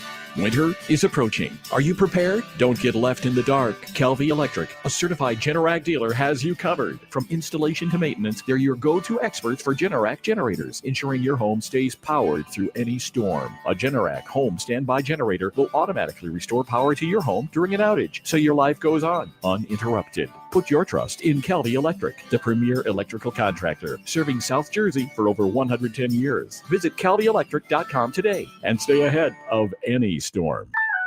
I got a line. He got a line. She got a line. We got 4 lines. Cricket Nation, Q finger guns, really easy, super stress-free. 5G so fast, like blazing fast. Games and memes, you'll have a blast. You can get fast 5G across 4 lines. You can get fast 5G across 4 lines. As we discuss, take it from us. We for our one Cricket Nation. And only $25 a line. Welcome to more lines. Welcome to Cricket Nation. Smile, you're on Cricket. Cricket 5G requires a compatible device and is not available everywhere. Discount varies by line. Fees may apply. Terms and restrictions apply. See cricketwireless.com for details. Hey, it's Mike Gill. The Nizam's Indian Restaurant on Route 40 in Egg Harbor Township is ready to serve you delicious Indian dishes. NJ.com ranked them as the #2 best restaurant in all of New Jersey. And this just in. It's their Eagles football special. Your table receives free tandoori, spicy chicken wings if the Eagles win for dine-in customers only. Join them for a special lunch buffet, Fridays through Sundays from 11:30 to 3 p.m. Visit thenizams.com for more information. This is the Town Square, New Jersey Info and Weather Network. Progressive Insurance presents the Sports Flash on 97.3 ESPN. NFL Week 15, Sunday, Philadelphia will be hosting the Pittsburgh Steelers. The Eagles riding a 9-game win streak at 11-2, while the Steelers are on top of the AFC North at 10-3. The Eagles with the #1 rushing offense in the NFL. Saquon Barkley over 1,600 yards on the ground. He'll go up against a Steelers defense that is allowing just 91 rushing yards per game. That is fourth best in the NFL. NHL, the Flyers are in Columbus tonight to take on the Blue Jackets. Philadelphia has lost 3 straight games after falling to Utah on Sunday. They have given up 15 goals in their last 3. They return home on Thursday to face the Detroit Red Wings. The Sixers are off until Friday when they take on the Indiana Pacers. Philadelphia has won 4 of their last 5 games. They beat the Chicago Bulls on Sunday, getting a triple-double from Tyrese Maxey and 31 points from Joel Embiid. I'm Tony Desiri, and that's your Sports Flash on 97.3 ESPN. Thanks to Total Wine, you saved more on all the gifts for the ones you adore. Wine, spirits, beers, all nestled on shelves. Curbside pickup available and the lowest prices for over 30 years only at Total Wine & More. Drink responsibly. B21. From the Town Square, New Jersey Info and Weather Network, I'm Chief Meteorologist Dan Zero. Tomorrow is a soaker. Prep the umbrella, shuffle your outdoor plans, and get ready to get wet. Spotty showers are possible this evening. Looks like steadier rain holds off until after midnight as temperatures rise through the 50s overnight. Tomorrow, wet and windy. Periods of rain all day, heaviest in the afternoon. Total rainfall 1 to 2 inches. Top wind gusts 40 miles an hour. High 63, only 39 Thursday. Get weather 24/7 wherever you are. Download our free mobile app today. Healthier starts here with Get Covered New Jersey. Get quality, affordable health coverage. 9 in 10 get financial help to lower costs, and many pay $10 a month or less. Enroll at getcovered.nj.gov. We have the perfect solution for sitting in traffic. You come with me. The Sports Bash with Mike Gill on 97.3 ESPN and the 97.3 ESPN free mobile app. 4:30 Sports Bash. This hour is brought to you by Jersey Cow. Thanks to them. Not for Nick Nuggets, brought to you by the Fanatic Sportsbook at Ocean Casino Resort in Atlantic City. Get the game on. Go to the gallery, go to Ocean, go for the win. For more info, oceanac.com. We were there yesterday. If I was a betting man, I would bet that you didn't think it would be Brandon Graham who would be the one who would come out and totally blow this thing up, possibly. We'll get into that and more throughout the day. Nick Nuggets. There's Nick Earnshaw, host of the Shift podcast, producer of the Locker Room Weekend on 97.3. Yes. All right. What do you got for me today? I mean, I could not believe that Brandon Graham was the one to create drama. He's usually one who's the mediator, the guy who is the savvy veteran, the leader in the locker room. It's unfortunate that this happened. I mean, wow. It was a shocking development that Brandon Graham talked about this. And I do have a little bit of breaking news for you, Mike, regarding this situation. I don't know how much you keep up on the socials. I know you're on social media a decent amount, it seems like, right? A.J. Brown changed his profile picture on Instagram to the Joker. I don't know what that's supposed to mean. I just saw this moments ago that he has now got the Joker face on his IG. I feel like he's trolling a little bit there with that. I don't think this is as deep as people are making it out to be. I really don't. No, I try not to read into like changing the pictures and scrubbing things. I think they know that people talk about it and it makes them laugh. Yeah, I'm sure it does. Remember the beginning of the year, and this is nugget number 1. Remember the beginning of the year, we talked about the group chat that was created for this team with Devin White, right? The accountability group chat. Did that thing get disbanded? I mean, as the season progressed, Devin White gets cut. I guess he left the group chat. Is A.J. Brown and Jalen Hurts, are they the only 2 left? Did BG leave because of the comments he made last night? I mean, this is unnecessary, to say the least, for an 11-2 team. I was watching the Pat McAfee show today, and Aaron Rodgers was on talking about this, and McAfee and the whole crew, they brought it up to Aaron Rodgers, and Rodgers like, look, they're winning a lot of games. It's hard to win this league. I'm sure they'll get over it, essentially, at some point. I'm paraphrasing, to say the least. But this is unnecessary. They got to get this figured out, this drama. It seems like A.J. Brown is trolling a little bit, changing his profile pic to the Joker. I read into that a little bit more than you, Mike, especially in today's day and age. I think it means more than you may think. But this is unnecessary for a team that has Super Bowl aspirations. I think Brandon Graham, I don't know if he did it. I don't think he did it on purpose. I don't think he meant to do it on purpose, but he's a leader and he just wants to win. He even said that last night in his apology. And I don't think it was something he meant to do, but it turned into this big thing. I don't either. And that's why, like, when I say Brandon Graham, sometimes, like, I love Brandon Graham. He's been a great Eagle. He has the most important play in the history of the franchise. But sometimes I always say I only take what he says with a grain of salt because he's so overly positive. Yeah. Last night, though, you could hear the concern in his voice. Like, it was almost like, I can't believe I have to talk about this, but I'm worried because I know 1 and 11, one's trying 11, like he poured it out there. And that's what's concerning to me, is that I think if Brandon Graham doesn't say anything, there's something under the surface, but this happens everywhere. But by Graham saying it, I think it gives credence to this is for real, because Graham doesn't sugarcoat. He's usually ultra positive. I'm being so animated about this that my watch is congratulating me for actually moving right now. All right. This is how much, I'm like, I can't believe Brandon Graham did this. Yeah, it was shocking coming from BG. I wonder if he's meaning like, listen, they were friends before, but now they're teammates. Now they're business partners, right? And, Jalen's trying to get him the ball. I don't know. He missed him wide open a few times at this point.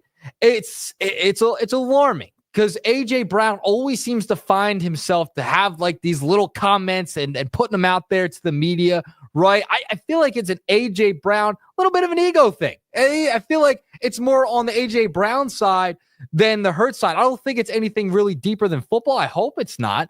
But it seems like A.J. Brown's just frustrated he's not getting the football. That's what it seems like, Mike.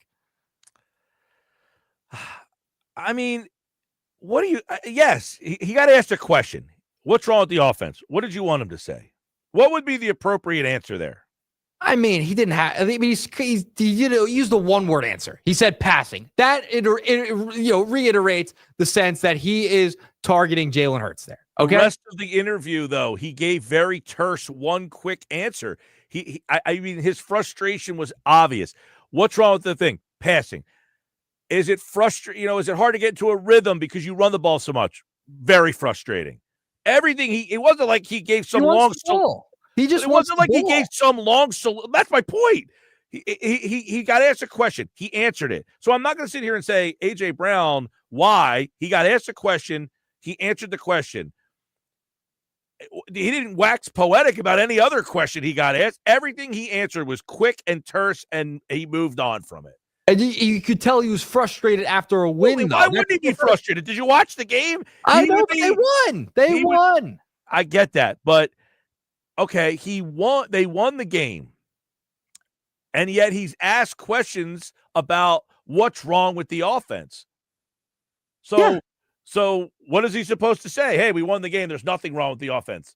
You could go about it a different way. He had an attitude when he said it, and you could tell he had an attitude, and he was pointing in the direction of Jalen Hurts when he said passing. You know who he's referring to when he says passing. It's Jalen Hurts, and he hasn't been getting the ball. And, some of that's because they're such a running team. They can't get into a rhythm because they run the ball so much. But he could go about it and maybe stick up for his quarterback. There's a better way to handle this than just saying passing, one-word answer, and having an attitude about it. There is.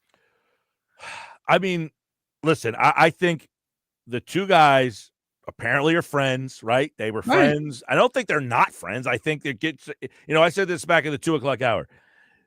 They've been together since July, going through the training camps and yada, yada. And look, I don't think it's that Brown wants the ball more. I think he's saying, look, if we're only going to throw the ball 20 times, we've got to be better in those 20. Right. Like, I don't need you to throw 35. That's not what I'm asking for. But we're only throwing 20. So if you're only going to throw 20, you better be almost perfect at it. And hit him when he's open. And hit him when he's open, too. Because he was open in the last game. I think that's the thing. He's been open, and he's not getting the football. I can see why he's frustrated. But there's a better way to go about this than having an attitude after the game and, kind of throwing your quarterback, in a sense, under the bus, even if it's just one word. Yeah, and listen, I think Jalen Hurts, put it this way, I can't imagine that I can't imagine, and I don't know what Jalen Hurts is like behind closed doors. Right. I don't know what he's like. I've never talked to the guy. I've never interviewed the guy. I don't know anything about Jalen Hurts. All I would say is he doesn't come across to me as he's so robotic. Right. He's so tough to crack. So he doesn't come off to me as the kind of guy who is very easy to be friendly with.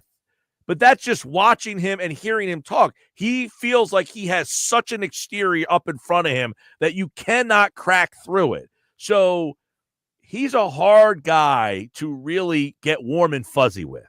Yeah, I agree with you there. But we've seen, there was just a video a couple weeks ago during the Rams game that they were hugging. They were, all kumbaya together.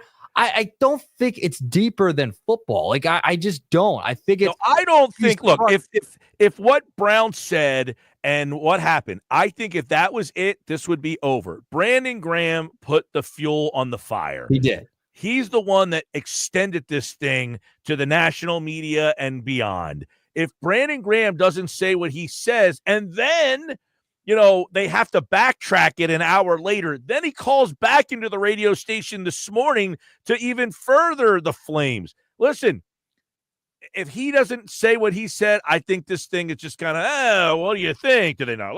It's kind of a lot of speculation. Now it's Brandon Graham said that there's a problem between 11 and 1. One's trying, 11's not reciprocating. They were friends. Things have changed. And listen, if I had the audio to play and listen to it again, I've heard it a couple times, and hearing it, there's a part of me that's like, well, I can kind of hear him saying like certain things in a way that make it not sound so bad. But Joe in Fishtown is going to hear that and think, holy mackerel, he just threw a blowtorch at these two guys. You're not sitting there breaking down. I got to listen to that thing like multiple times to kind of be like, well, maybe he meant it this way. So, no, it's a disaster the way that Graham interjects. And then I guess the team said, you got to fix this, call them back, or, send a text out to Tim McManus and Jeff McClain. And I don't know who else was on that text, but I'm assuming there was a bunch of reporters. I did hear Jeff McClain this morning say that he knows for a fact that the PR staff basically said, you got to go call them back and fix this problem. That doesn't help. Yeah, because you have to listen to it a couple of times to like, okay, maybe he meant this and meant that. But it's like a movie. Yeah, it's like a movie, Earnshaw. You watch the movie multiple times and you pick up on things like, I didn't catch that the first time I saw it, Yeah, this is exactly what it is. It's like, he could have meant this, and I listened to it again. I think I know what he's saying here. The fact it's out there is a problem. And the short clip you're going to see on the social, that's going to be an issue, okay? That's an issue because we're in such a time where it's quick clips, short clips, and things get out of context. But I watched the entire context, and the whole thing wasn't great. It's just unnecessary for a team that's 11-2 to go through this again. Then you got like T.O. chiming in. Yeah, that was unbelievable. That now it's like like Groundhog Day. I don't know what's going on. Matrix level stuff. Well, and what T.O. said though, he was on an Instagram Live with Freddie Mitchell. Yeah. And what he said was, look, I didn't like Donovan, and that doesn't matter. Like, Donovan threw me the ball. Like, we didn't like each other, but he still threw me the ball. So I think the relationship between Hurts and Brown is inconsequential into this situation. Now, I don't think they dislike each other. I think they're probably laughing about this behind closed doors, like, sorry, man. I didn't mean for it to blow up like this. Maybe. Who the heck knows? I think Sunday, though, puts a lot of pressure now on Jalen Hurts to perform. Do you take the over on A.J. Brown everything on Sunday? Is that what you got to do at this point? Over in the yards, over in touchdowns, 2+ TDs. Who knows? But that's the problem. Is he going to try and force feed A.J. now because this whole thing blew up? And now that's good. That could create the offense to be one-dimensional, right? Like, is he just going to force feed A.J. and leave Devontae out? Devontae going to get upset? Listen, they have a lot of playmakers. Not everyone's going to get the ball every game. And you can't have divas and, guys in the locker room getting upset if they're not getting the ball. They have playmakers everywhere.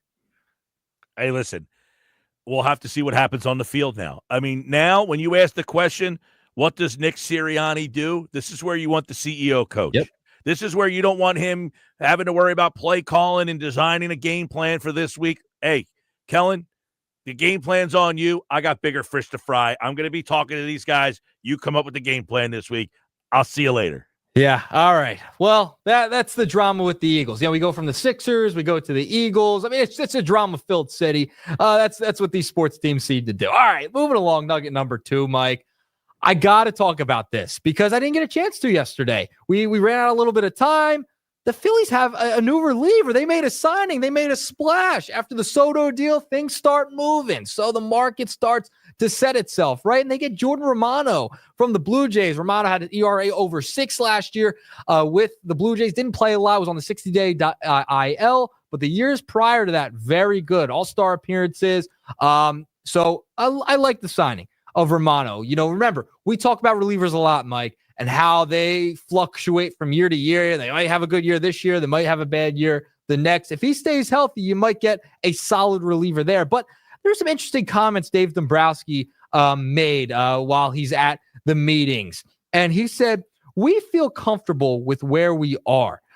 He said, I'm not saying we won't add. I never know what's going to go. I never know that. But we're comfortable where we are right now. If we feel we can help our club in other ways, if there's something out there that makes us so much better, we're still open to that. But we feel good where we are in our bullpen. So this was Dave Dombrowski talking to the media. A quote from him. He feels like they're okay with the bullpen right now. I still think they got to go make another move in the bullpen if you're going to lose Estevez as well as Hoffman, Mike. Yeah, I mean, Romano was very good 2 years ago and the year before that. So for 2 seasons, he was a very good pitcher. The problem with these guys is their shelf lives are very short, very quick.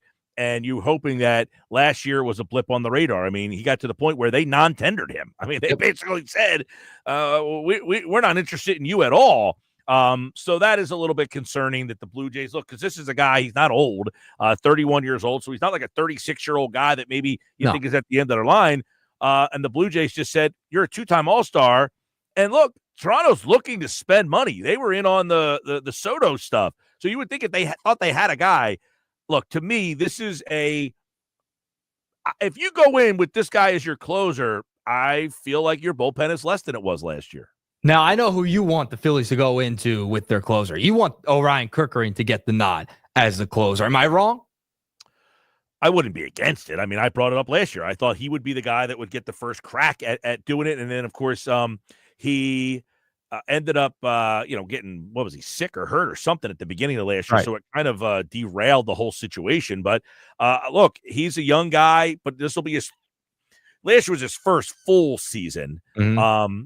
So I wouldn't be like, oh, my God, what are they doing? But I still think, look, you're going to have to replace Estevez most likely and Hoffman most likely. So you got to find 2 arms to replace those guys. I mean, there's one still out there that, he's a lefty. Tanner Scott's still out there. That's another guy you could go after. He might be a little expensive, but Tanner Scott's been really good on multiple teams.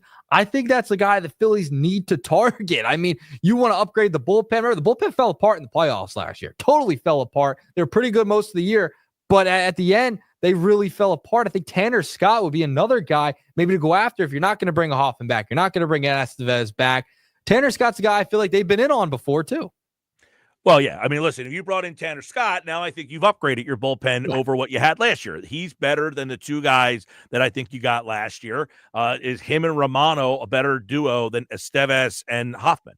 Yeah, and it depends on what you're going to get out of Romano because Romano was hurt. So if you get the Romano from a couple of years ago, yeah, you're in good shape. And then Tanner Scott's been really good throughout his career as well. So very interesting comments, though, from Dombrowski. They feel good with where they're at in the bullpen.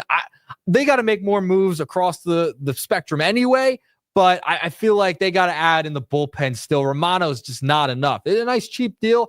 Great. Hopefully you can get some innings out of him, and he's effective, but they got to make another move in the bullpen. There's no doubt about it. All right, moving along. Final nugget of the day. I saw this. This is phenomenal. Brett Favre and Mark Gastineau from – I did see this. This is unreal, Mike. So they're coming out with a documentary on the New York Sack Exchange.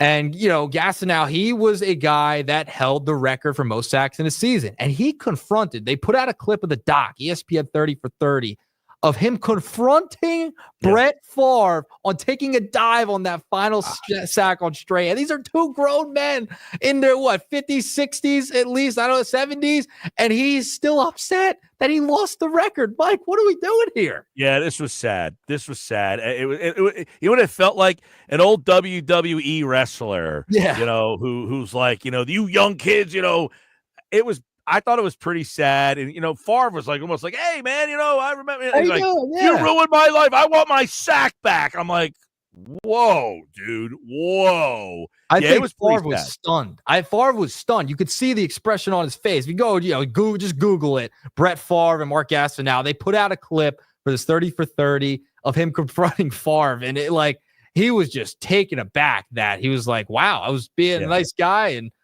he ruined the record for him. And he's still real upset quick. about it. I don't know that you saw this, but manager Rob Thompson spoke with reporters today, fielded questions. The biggest thing was he said he spoke to Alec Boehm on the phone and told him, we are not shopping you.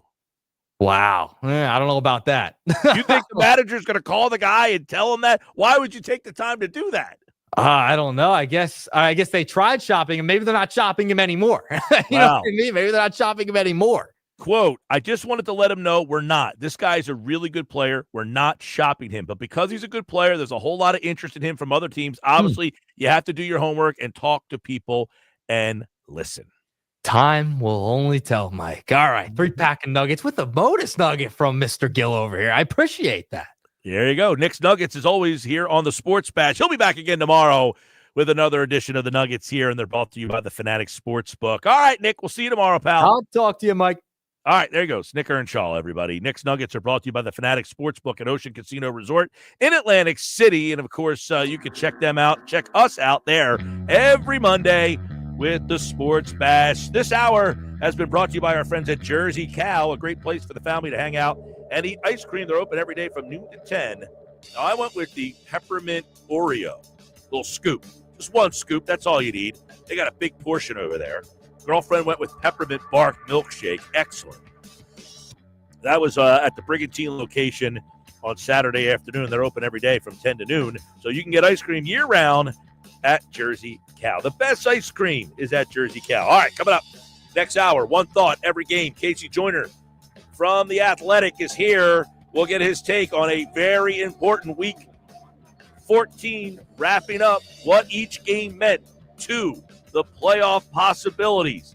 That's next.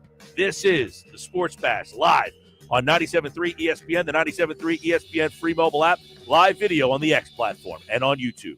It's Philadelphia Flyers hockey tonight on 97.3 ESPN and the 97.3 ESPN free mobile app. Listen as Tim Saunders and Todd Fedork bring you all the exciting play-by-play action. All alone goes Beachcomb. In on Bennington, back in. He scores! He does it again! It's Flyers Blue Jacket tonight. Coverage begins at 7 p.m. It's Flyers hockey all season long on South Jersey's radio home for Philadelphia Flyers hockey, 97.3 ESPN. I need a new car. Under 20 grand? Okay, well, what's my trade worth? You know what? I'm going to Matt Blatt Kia, where I can get some straight talk. Brand new Matt Blatt Kia Forte LXS, under 20 grand. That's right, a brand new Kia, just $19,999. With any trade, that's less than most used vehicles. Currently buried in a loan or lease, Matt Blatt Kia wants to get you released and into your new Kia with zero down, zero payments until February, even 0% for 72 months on every clearly marked new Matt Blatt Kia in stock. So bring any trade, because if you have a job clearing $450 per week, we want to get you approved today. It's gotta be a Matt Blatt Kia. With approved credit, 24 EV9, $1389 per thousand finance. Not all will qualify. Credit may affect down payment. Offers can't be combined. Go to mattblattkia.com for complete details, or 888-505-6670. Price includes all costs to be paid by consumer, except for licensing, registration, and taxes through KMF. Rebates and incentives to dealer. Matt Blatt Kia, 6211 Black Horse Pike, Egg Harbor Township, and on Route 37 in Toms River. The holiday is coming quick. If you're looking for a perfect gift that will impress, put Tupelo honey under the tree. It's luxury honey from right here in the U.S. True Tupelo honey is only found in Northwest Florida and is only harvested 2 weeks a year. At Smiley Honey, we're shipping all over the country with guaranteed delivery in time for Christmas. Tupelo honey is sweeter, lighter, and healthier, and it doesn't crystallize. SmileyHoney.com to order today. Tupelo honey. the gold standard of honey. Your business needs a network it can count on. Power's out. Comcast Business has you covered with Wi-Fi backup to help keep your business up and running, even when your power goes out. Everybody in the warehouse good? Lights are out, but the Wi-Fi's up. Let's power on. It's from the company with 99.9% network reliability. Break room, you good? Can't microwave my burrito, but Wi-Fi's fine. Let's power on. Power on with the leader in connectivity, Comcast Business, powering possibilities. Ask about Wi-Fi backup for your business, or get started with reliable internet for $59.99 a month for 12 months with a 2-year agreement. Plus, for a limited time, find out how to get an $800 holiday bonus prepaid card on a qualifying gig bundle. Don't wait. Call or go online today. Ends 12/15/24. Restrictions apply. New customers only with 150 megabit per second internet. EcoBill and autopay required. Equipment, taxes, and fees extra. Thanks to Total Wine, you saved more on all the gifts for the ones you adore. Wine, spirits, beers, all nestled on shelves. Curbside pickup available and the lowest prices for over 30 years only at Total Wine & More. Drink responsibly. B21.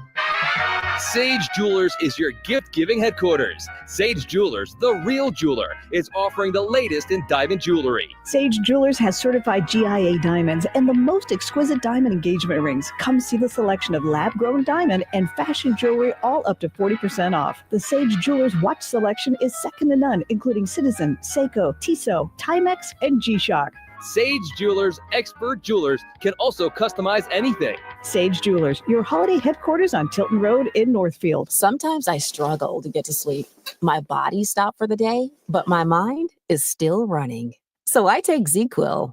ZQuil, the world's #1 sleep aid brand, has a range of non-habit forming products to fit you and your family's needs. Invest in a great night's sleep for the best you tomorrow. I'm awake and ready to take on anything. Better days start with ZQuil nights. Explore our products at ZQuil.com. Use as directed. Keep out of reach of children. Something good to know from First Bank of Sea Isle City. We have all of today's innovative banking products just like the big banks, but we offer something they can't. A personal community focus. Let's get you started with Bill Pay. You save time when you pay your bills online. It's fast, easy, and convenient. First Bank of Sea Isle City, a community bank that delivers more for you every day. Personal service, today's technology, from the people who truly care. Learn more at firstbankseaisle.com. Member FDIC, Equal Housing Lender. Tune in to the Bet365 Play of the Day during the Sports Bash with me, Mike Gill, every weekday afternoon at 5:45 on 97.3 ESPN. Made possible by Bet365. Whatever the moment, it's never ordinary at Bet365. Looking for the perfect RV to hit the open road this fall? Look no further than Hitch RV, your premier RV dealer. They're offering unbeatable pricing during their fall reduction sale on a wide range of RVs, from cozy travel trailers to luxurious motorhomes. Hitch RV is dedicated to providing exceptional customer service and quality RVs. Visit them today at hitchrv.com/Berlin or call 856-629-7400. Hitch RV, your adventure awaits. Stirring fiber, exercising, frequent trips to the store for more laxatives and fiber. Sounds like your constipation with belly pain is a lot to manage. But if your symptoms that keep coming back are signs of irritable bowel syndrome with constipation or IBS-C, ask your doctor how Linzess can help you get ahead of it. Linzess linaclotide is a prescription medicine that treats IBS-C in adults. It's not a laxative. It's a once-daily pill that helps you get ahead of your symptoms. It's proven to help you have more frequent and complete bowel movements and helps relieve overall abdominal symptoms, belly pain, discomfort, and bloating. These symptoms were studied in combination, not individually. Do not give Linzess to children less than 2. It may harm them. Do not take Linzess if you have a bowel blockage. Get immediate help if you develop unusual or severe stomach pain, especially with bloody or black stools. The most common side effect is diarrhea, sometimes severe. If it's severe, stop taking Linzess and call your doctor right away. Other side effects include gas, stomach area pain, and swelling. Learn more at linzess.com or call 1-800-LINZESS. Hey, AI, how many touchdowns did the Eagles score in the 2023 season? The Eagles scored 49 touchdowns in the 2023 season. Hey, AI, I had a fall recently. I need to recover. Please help me walk again. I'm sorry, but that is beyond my capabilities. Hey, AI, My parents are getting older and I can't care for them by myself. Can you help me care for them? I'm sorry, that is beyond my capabilities. AI will never replace care, but here's what I found for the best care near you. Autumn Lake Healthcare Centers, trusted leaders in skilled nursing rehabilitation and senior care, and proud partners of the Philadelphia Eagles. Hard to believe that Christmas is only a couple of weeks away, right? But there's still plenty of time to find incredible gift deals because Macy's Friends and Family Sale is happening now. What does that mean? It means when you use your coupon or Macy's card, you can take an extra 30% off, just like Friends and Family can. That's 30% off the best holiday gifts, 30% off the best designer brands, 30% off what's trending right now. It's just this week. It's just what you were looking for, and it's only at Macy's. Savings off regular and already reduced prices. Exclusions apply. Hi, it's Pete from Chickie and Pete's. Wrap up your workday with the all-new Chickies and Pete's Happy Hour with unbeatable specials weekdays from 4 to 6 p.m. Enjoy half-price orders of Chickies Meaty and Tender Wings, one of our tasty and delicious pizzas, or an order of mouth-watering hot, cold, or fried shrimp. Plus $3 domestic bottled beers, $5 Tito's, and $6 seltzers. It's the all-new Happy Hour, weekdays, 4 to 6 p.m., only at Chickies and Pete's. Hi, it's Pete from Chickie and Pete's. Now, for a limited time, it's buy one, get one free snow crab legs every Tuesday and Wednesday. Buy one, get one free, and enjoy the sweet, delicate flavor of snowy white crab meat. Pair it with one of our handcrafted cocktails like the Stoli Vanilla Creamsicle or the Bourbon Peach Sweet Tea. Top it off with Chickie and Pete's world famous crab fries. Buy one, get one free snow crab legs every Tuesday and Wednesday for a limited time. Restrictions apply only at Chickies and Pete's. Home of the Sports Bash with Mike Gill, 97.3 ESPN, WENJ, WENJ HD, Millville, Atlantic City. This is the Sports Bash with Mike Gill on 97.3 ESPN and the 97.3 ESPN free mobile app. Now live from inside the Ocean Casino Resort Studio, here's Mike Gill. Live 97.3 ESPN, 97.3 ESPN free mobile app. Live video on the X platform, YouTube at Mike Gill Show. Use the hashtag SB Live. Follow along. A lot of people watching today. They all want to hear what KC Joyner has to say. A lot of turmoil here in Philadelphia. What does he make of the Eagles' limitations on offense? One thought every game. A little bit more on the Eagles and their win over the Carolina Panthers. We'll go through the schedule coming up in just a second.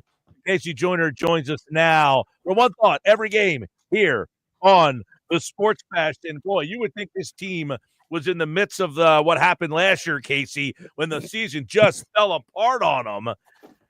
Brown, what's wrong with this offense? Passing. What do you make of that? Who's he calling out here? Quarterback, coach, play design. What is wrong with the passing game here? I'm going to pull an Aaron Rodgers and tell everybody to relax. Remember, this Panthers team, they took the Chiefs to the 12th round a couple weeks ago. They were a much, much, much improved team. I thought that Philadelphia won by a lot more than they did. They kind of seemed like they didn't, I would say didn't take the game seriously, but they didn't put their foot to the floor as much as they could. All this talk about all this down there. Hey, don't let last year bother you guys. You got the win. That's a much improved team. That's a potential trap game. You came with a trap game with a win. If I'm the coach, I'm just telling everybody, hey, relax. We got big games coming up. We got plenty of time to take care of all this. We'll get all this taken. We'll get people back involved in the offense and such. I'm not worried about that. Just Carolina's a better team, I think, than the Eagles probably thought that they were. Their players look like they thought, okay, this is not a pushover team, but they didn't have to take the team quite as seriously. It's like, yeah, you do. And the Panthers showed them. So he says, what's wrong? Passing. When you look at the Eagles' pass offense, do they have a problem? From his perspective, they might, in the sense that they're a run-first team. Okay, look, we're going to run the ball. We're going to keep running it. We're not going to get away from the run when, you're not running a wishbone here. This isn't 19. I was just watching a 1978 Oklahoma-Nebraska replay a couple days ago, and this ain't that game. This isn't who that is. You're still throwing the ball, but if you're him, you're thinking about it, and you're saying, okay, let's use some metrics here. Jalen Hurts, 2 of 4 on vertical passes. Four vertical passes a game. Usually you're going to have 8 to 10, something like that, depending on your offense and things. You're in a close game, but 2 out of 4, 42 yards, not that much deep. Brown catches one of those vertical passes. They just decided not to go deep. But the thing is, he's got to get the buy-in of it, because they didn't have any stretch vertical passes too, by the way. No passes from 20 more yards downfield. But you got to get receivers especially. You got your whole team to have a buy-in that, look, we're a run-first team, and there can be games where you might not get that many targets. And you need to be like CeeDee Lamb. You need to be like some of the guys in the Cowboys. Never mind last night, but you need to be like CeeDee Lamb and be a pro when you're not getting the ball and still play as hard as you can, because that's what we're going to need out of you. Because, Frank, if you're going to sit here and complain that you're not getting targets and you want us to be a pass-first team, okay, if I'm the Eagles, I'm not responding to that. I'm going to say, look, we're going to put you in our game plan. We're not going to feed you the ball because you complain, because then you're getting away from the game plan. He's got to buy in. You look at they only throw the ball like 18 times, so they don't have a lot of opportunities in the pass game. It looked like A.J. Brown was open a lot on Sunday, and Hurts is he holding the ball too long? Is he not recognizing stuff? Why is he not delivering? Because it appears that Brown is open. Okay, I'll give him that Brown is open on the times they did pass. If he's looking for them to be a pass-first team, he's got to call that back off. In other words, Casey, hey, we're only going to call 18 passes. I'm not complaining about the lack of passing, but if we're going to throw the ball 18 times, look at me 10.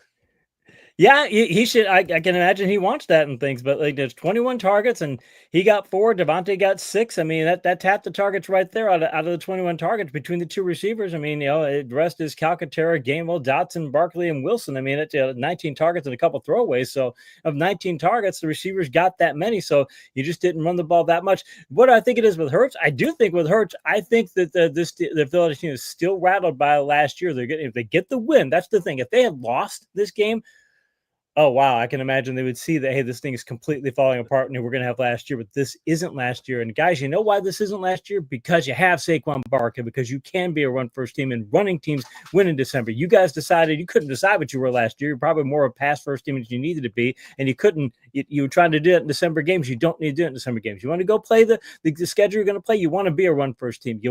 Stop complaining and just say, hey, we need to keep running the ball. Because, I mean, mind you, maybe Hurts needs to be a little more downfield. You can correct that. That means it'll be a couple passes. Throw 2 more passes to Brown. Stop complaining. I don't know. He should.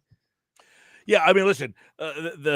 It seems that the offense, the passing offense, you got A.J. Brown, you got Devontae Smith. It should be better than it is. Would you agree with that? I would agree with that, but again, it's what are you trying to get out of your offense? Are you trying to get are you trying to get big plays, or are you trying to make sure you don't lose the game? Because that might be part of it too, is to say, hey, we're counterpunching with our passes, and our quarterback still. The quarterback still had 110.8 passer rating, 2 touchdowns, no interceptions, only 5.1 yards per target. But if you're a team and you go, look, we're a really good run team, we're going to get 110 passer rating or more, we're not going to throw any picks. I mean, you'd like to get more yards per attempt. 5.1 stinks, but you like to do more than that. I'm sure the Eagles coaches want to do more than that. But I mean, it's one of those things where, hey, we don't want to take chances we shouldn't take. And again, if you make a couple mistakes against Carolina, they probably win that game. He doesn't make the mistakes, and they do win the game. So you got to look at it from that perspective too.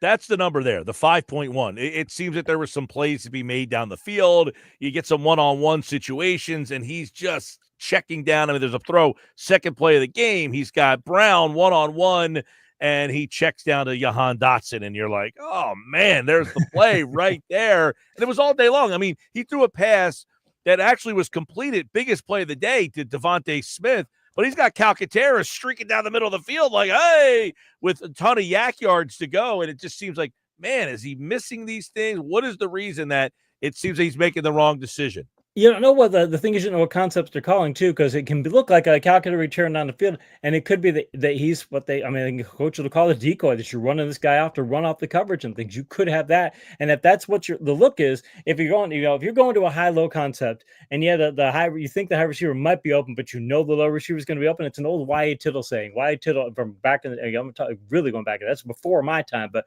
Y.A. Tittle was famous for saying, you throw when you're a quarterback, you drop back, you throw to the first guy you see open. Whatever your read is, don't go and say, well, that guy's open, I'm going to come back to him. Hey, if you're going high low and you're seeing, well, this guy is sort of going high, I need to go to the low route, I'm going to go to the route to be a percentage play. That's what you do, and I think that's what he's doing. You want to coach him to be more of a gunslinger? Maybe you do, but I'm going to imagine Sirianni's going, hey, you didn't throw any picks, we won the game, and yeah, we need some more production and things, but I'm imagine he's going to err on the side of caution that, hey, we run the ball, we need to be able. We need a turnover battle too, because that's old school football. That's what we need to do. So I'm looking at it from that perspective, going, okay, maybe that's the case, but he's not throwing the guys who are covered. Let's put it that way. Maybe he's throwing the guys who's open. He's not throwing the guys who are covered. And I think I could agree with being more aggressive, but I still think again, you don't throw any picks, and this is who you are, and you've got to accept who you are. And again, if Brown wants to think that, hey, I'm, you need to be throwing me 10 passes a game, or I'm not going to be happy, the coach needs to have a talk to him. Yeah, how much do you think this is from the turnovers early that they coached him so much? He's been asked a lot, too. The questions this week, Casey, have been about how safe because of all the turnovers the first 4 games, and also that he can't get into a rhythm because they do run the ball so much. Okay, if we get in the rhythm because we run the ball so much, yeah, but you're 11-2. You can't argue the results. And yeah, they had the turnovers in the first 4 games, and they've had 7 games without turnovers. And again, that's during the win streak. They get the turnovers to 2-2, and they have 3 turnovers in the last, since then, 3 turnovers, and it was 1 against the Jags and 2 against the Cowboys, and they blew the Cowboys out. So okay, but I mean, they've not, and then you win the turnover battle every week. You won the turnover battle against Carolina. They had 1, you had 0. You win it nearly every week. I mean, this is the formula. That's why that's what's one of the ways that it's like, this is the formula and your team's still not buying in. I mean, that's where somebody's got to go, hey, it's one of those things where, yep, if it's like if you're an outside zone team and you ask your wide receivers to block, yeah, you know what? You got to block because we can't run outside zone if you don't. I mean, it's kind of, not to know what this situation is, but you got one of those things, yep, we're going to throw the ball, and sometimes you only see 3 targets, but you know what? We're going to need you in these games come up, especially against Pittsburgh. We're going to need some big plays probably in there. We're probably going to get you for some of those big plays. So I just don't like I don't like receivers complaining when things are like this, because look, I get it, you might be open and things, but go talk to your coach about it and things, or see if you can get a couple passes thrown away. But if you catch 5 passes and your team wins, I'm one of those old school guys. Look, if you win, you shouldn't be complaining. Oh, listen, I think a lot of the people listening probably all agree with you on that. I guess the one thing is, it was right about this time last year that the wheels started falling off. In fact, it's December 10th, and 1 year ago to the day, Dallas 33, Philadelphia 13. That was following a 42-19 loss to San Francisco. They went on to lose to Seattle. They beat the Giants on Christmas Day. That was painful to watch. They lost to Arizona, then the Giants, and then got blasted by Tampa in the playoffs. I think people are starting to say, oh no, deja vu? And note those games. We'll look at approval reference right now. Note those games. The turnovers in those games for the Eagles: 3-2-2-1-4. 3-2-2-1-4. That's what loses those games. Before that, they had some games where they were turning the ball over. I mean, maybe that's not totally wins as a game, because they had a lot of turnovers before that too. But 3-2-2-1-4, 3-5-7-8. That's 12 turnovers in 5 games. That's what lost them games. And I think that's where they're going, hey, look, let's not turn the ball over. And if you've got a wide open play, go get it. But don't force a play. But if you've got a read where we've got a high percentage play lower, or somewhat higher, lower percentage play high, go low, and we'll get there. We've got a great defense. We've got a great running game. And frankly, we need to make big plays late. If we had to do something that we can throw up 50-50 balls later. But right now, let's keep doing what we're doing. And I just think they need to, if last year's bugging them that much, then it's like the coach needs to find a way to get their mindset of, hey, this isn't 2023. You need to be thinking about 2024, because if you're still thinking about 2023, you're going to repeat it. All right, one thought every game. Let's take a look back at the week that was. Week 14 is in the books. Bengals 27-20. The Cowboys will not win the division 20 straight years. The NFC East will have a new winner, Jamar Chase. The game-winning 40-yard touchdown in the fourth quarter. Right after that blocked punt, 14 catches, 177 yards. That's a tough look for A.J. Brown, saying, my guy's got 14 catches for 177. But the Bengals, I don't know that they could get into the playoffs, but the Cowboys are not winning the division. Yeah, the Bengals 5-8, mind you, they should have lost. The Cowboys don't jump on that punt if they don't have their lead on that moment. The Bengals probably lose that game. We're Bengals fans here. It's like, hey, look, AJ Brown, if you want to go trade, would Jamar Chase change places with you and go, hey, I got a shot at the Super Bowl, and I'm going to catch fewer passes, or I can keep catching 14 passes, and we're probably going to go home early? I mean, I would think it'd be an entirely different situation. The Bengals got to. That defense is just atrociously bad. Belichick said on the Manning cast last night, they were talking about playing a Rolodex defense where you just keep throwing different defenses out there. It's like, find out what you can do well and just do that. It's like, get that done first before you do anything else. And that's the problem with the Bengals. They got away with it last night, but and the Cowboys, you make that great special teams play and then you screw up like that. It's just they've got some work to do.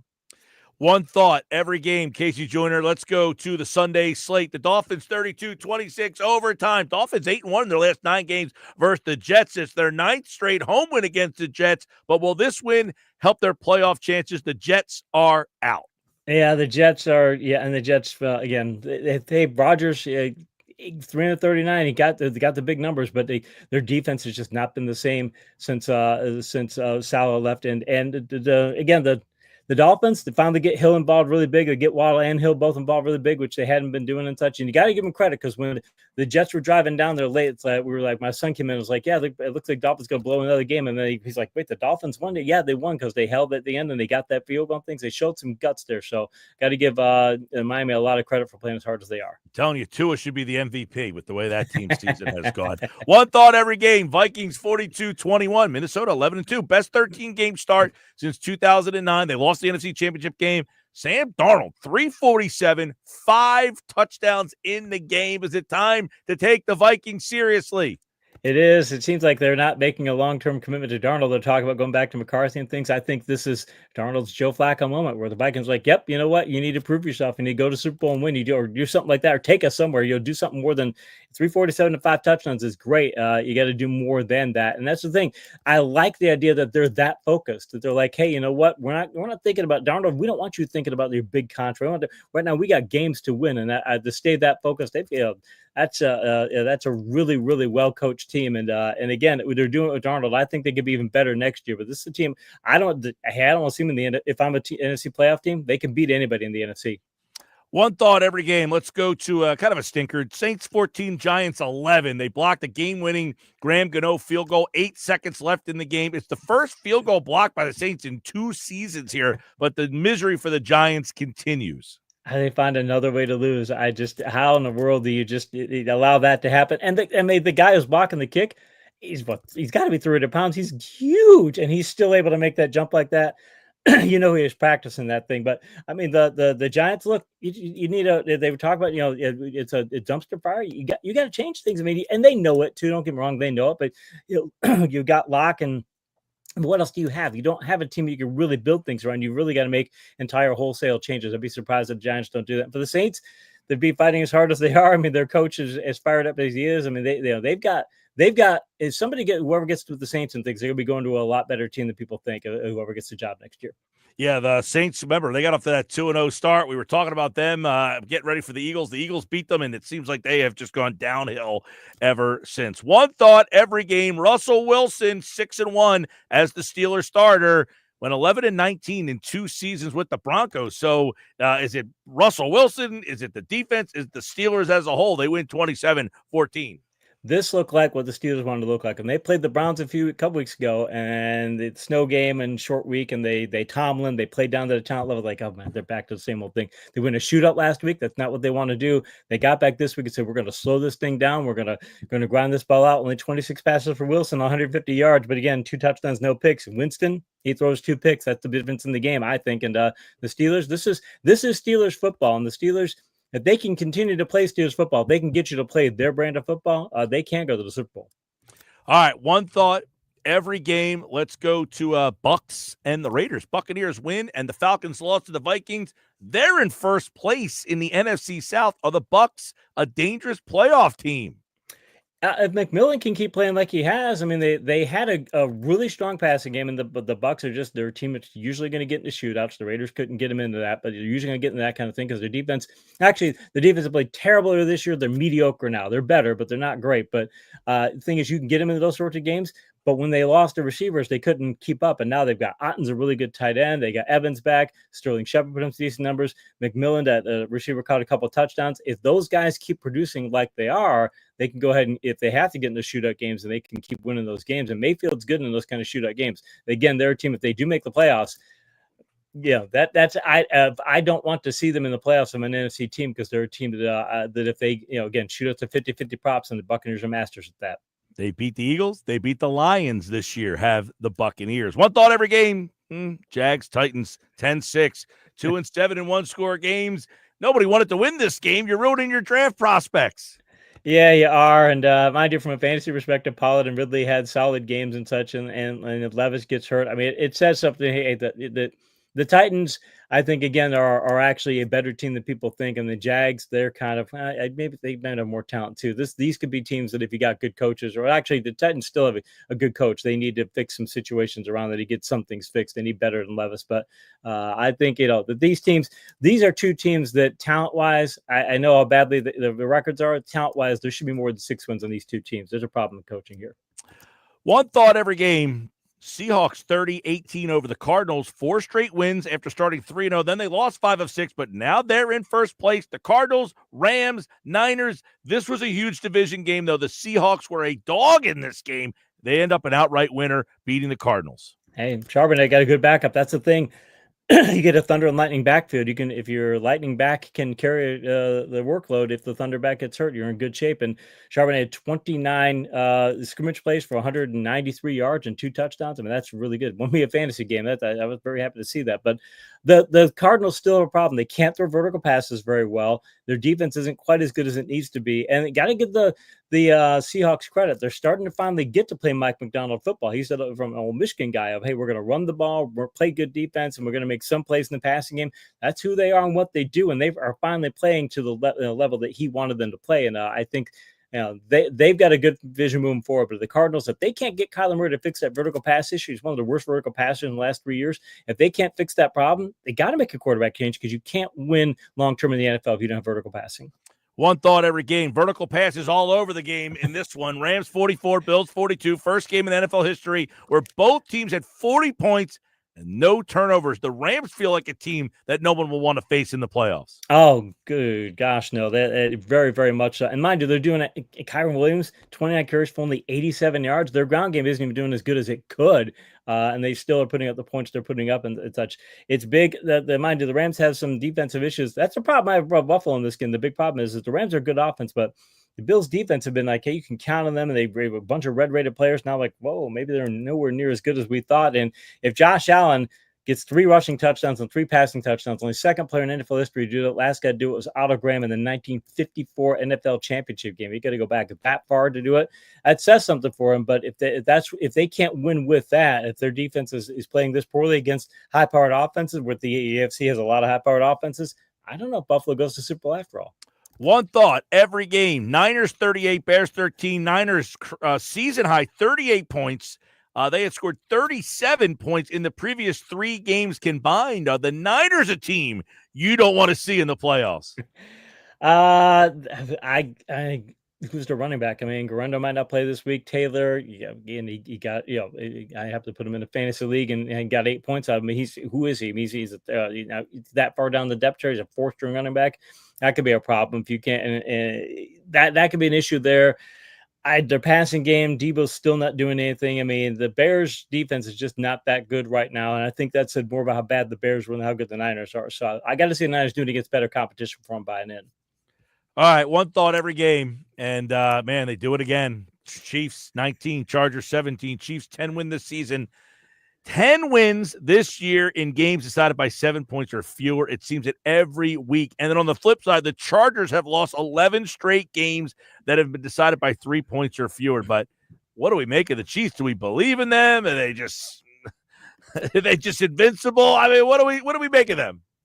We make that the Chargers were missing Dobbins. The Chargers are missing McConkey. The Chargers are, they're making the best they can out of what they have, and they still nearly beat the Chiefs. The Chiefs nearly lost to Carolina. I know Carolina's a good team, but keep looking at that. I keep coming back to Bill James saying, back in the day, people are like, oh, great teams win close games, that they have a great record in close games. And you looked and found out, no, great teams have okay records in close games. They tend to blow teams out. That's what they do. They don't get into close games in the first place. So look at Chiefs going, you're 12-1, but like, your run defense, I keep looking at advanced metrics. Your run defense isn't that good. They're 29th in vertical pass points allowed over the past 4 weeks in fantasy football. 29th. They're not good at covering deep passes. They're not as good against the run. I mean, they're eking ways out to win, and they're play calling the way to success. But I'm thinking, okay, if you make the playoffs and maybe they get the first seed, you got to win 3 games to win your third straight Super Bowl. You got to play call your way to get success versus really, really, really good teams that you can't do all that stuff against, or you're not. You got to beat them. You can't just try and trick your way there. I don't know that they can keep it going. I mean, kudos to them for doing it, but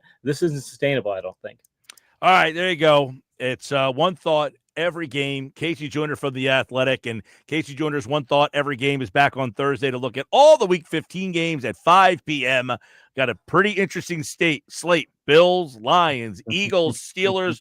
We'll deep dive into those and more as the season is rapidly coming to a close. Should be a fun playoffs. We'll see it all unfold right here on 97.3 ESPN. Casey Joyner from The Athletic, everybody. That was One Thought Every Game. Thanks, man. Thanks, Mike. All right, there he goes. Man, we go through these games so quickly. And, of course, You break them down, you take a look at everything and what they mean. We got the clinching scenarios for you coming up on the Sports Bash Live on 97.3 ESPN, the 97.3 ESPN free mobile app, live video streaming on the X platform, YouTube. You can watch the show on YouTube every day and on the X platform. All you need to do is follow us there at Mike Gill Show, subscribe, hit the subscribe button, and you can watch the video portion of the show. You can also listen on the phone. Download the free mobile app powered by First Bank of CI. Watching and streaming in to the show on this early Tuesday. A lot of people watching today. Appreciate you guys. Jerry and Brigantine, let me read your text. Doesn't appear to me that A.J. Brown is being underused. As a matter of fact, so Devontae Smith and the Eagles seem to me like they could be a Porsche, and they're choosing to remain the utility truck. A good, strong utility truck nonetheless, but it could be sharper. Yeah, good parallels. Look, there's just a lot of frustration that the team scored 22 points, and I say this team should score about 30 points a game. They left a lot of meat on the bone, Jerry. Human nature to be frustrated. I think it's got a little blown out of proportion. It didn't help that Brandon Graham threw fuel in the fire. I think Brown, Smith, frustrated. They move on. But Brown and Smith, I think, don't talk to the media all week long. Brandon Graham says what he says, and it gets blown out of proportion. I don't say it's blown out of proportion. I think it just made it worse than it needed to be. The clinching scenarios coming up on the Sports Bash, plus some Phillies news in the Big Three. That's next. This is Sports Bash.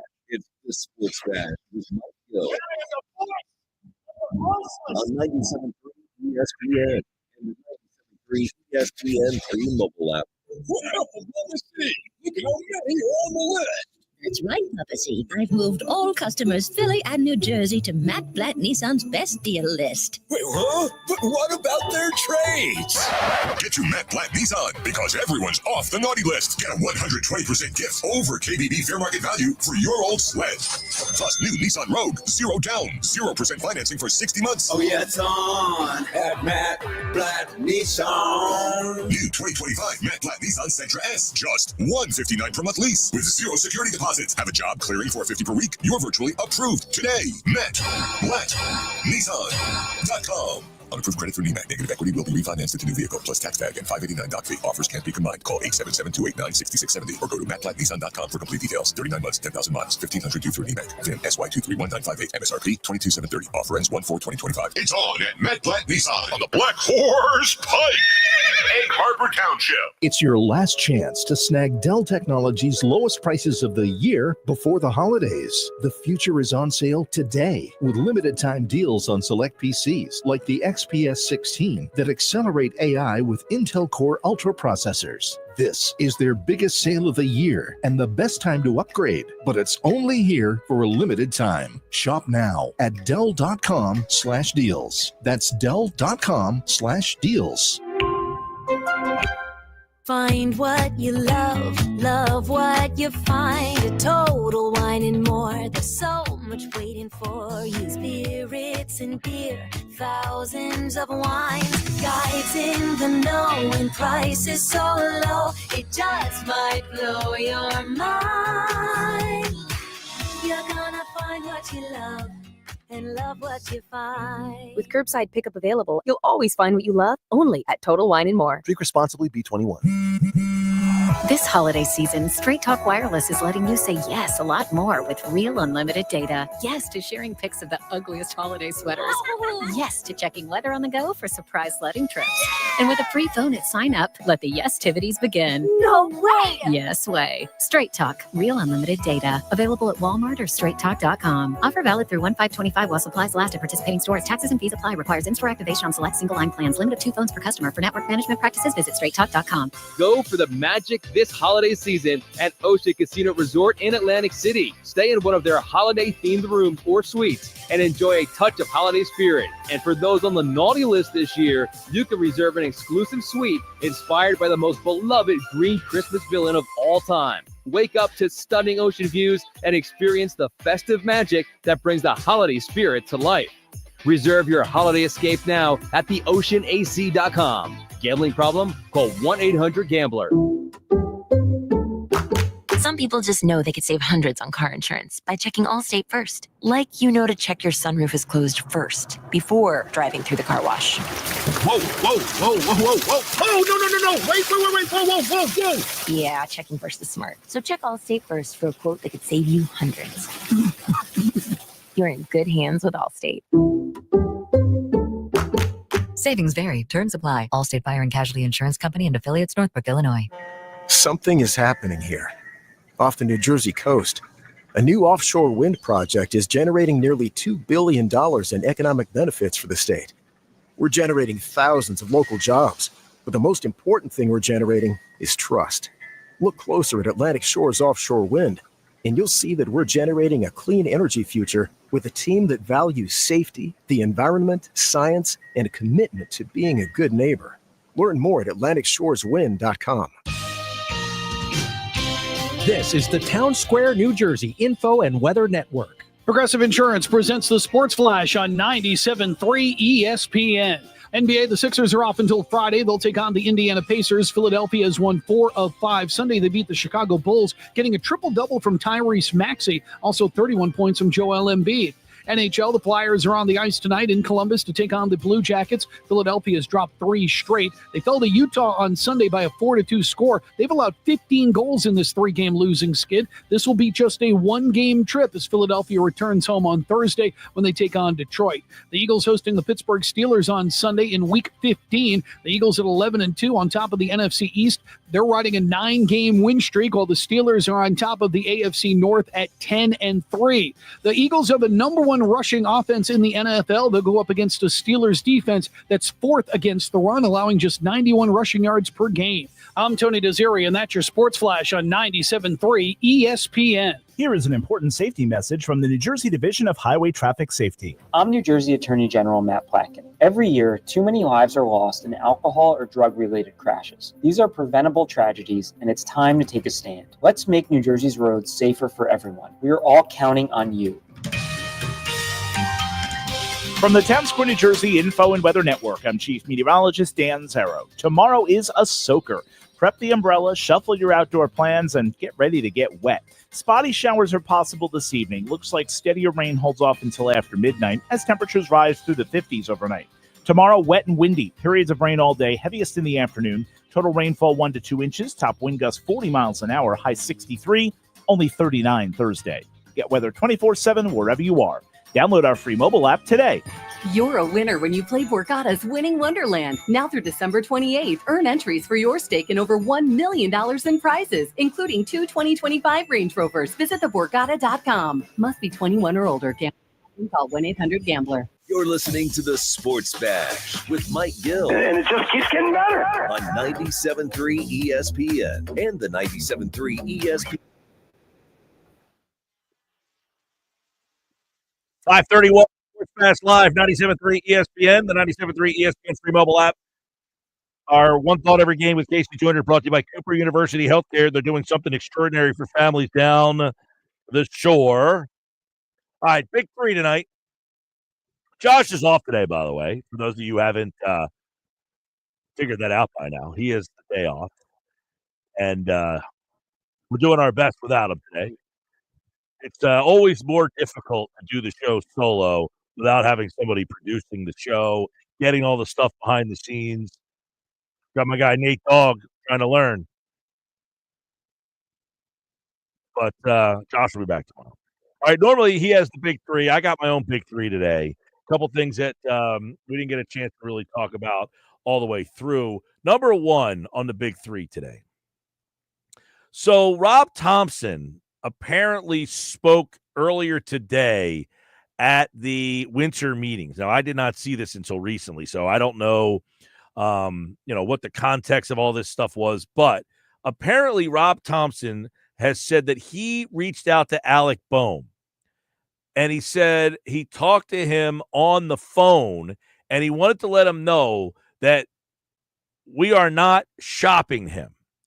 I don't know what to make of this, because every report out there has suggested that the Phillies are shopping Alec Boehm. Everyone. I mean, literally, it's Alec Boehm, Garrett Crochet, Seattle Mariners. Like, you name it, the Phillies, essentially, it sounds like they have been trying to move Alec Boehm here. So Thompson says, I talked to him on the phone yesterday. I wanted to let him know we're not. This guy's a really good player. We're not shopping him. But because he's a good player, there's a whole lot of interest in him from other teams. Obviously, you have to do your homework and talk to people and listen. So what do we make of that? Are we supposed to believe that the Phillies are not interested in trading Alec Boehm? Like, I don't think I believe that for a second.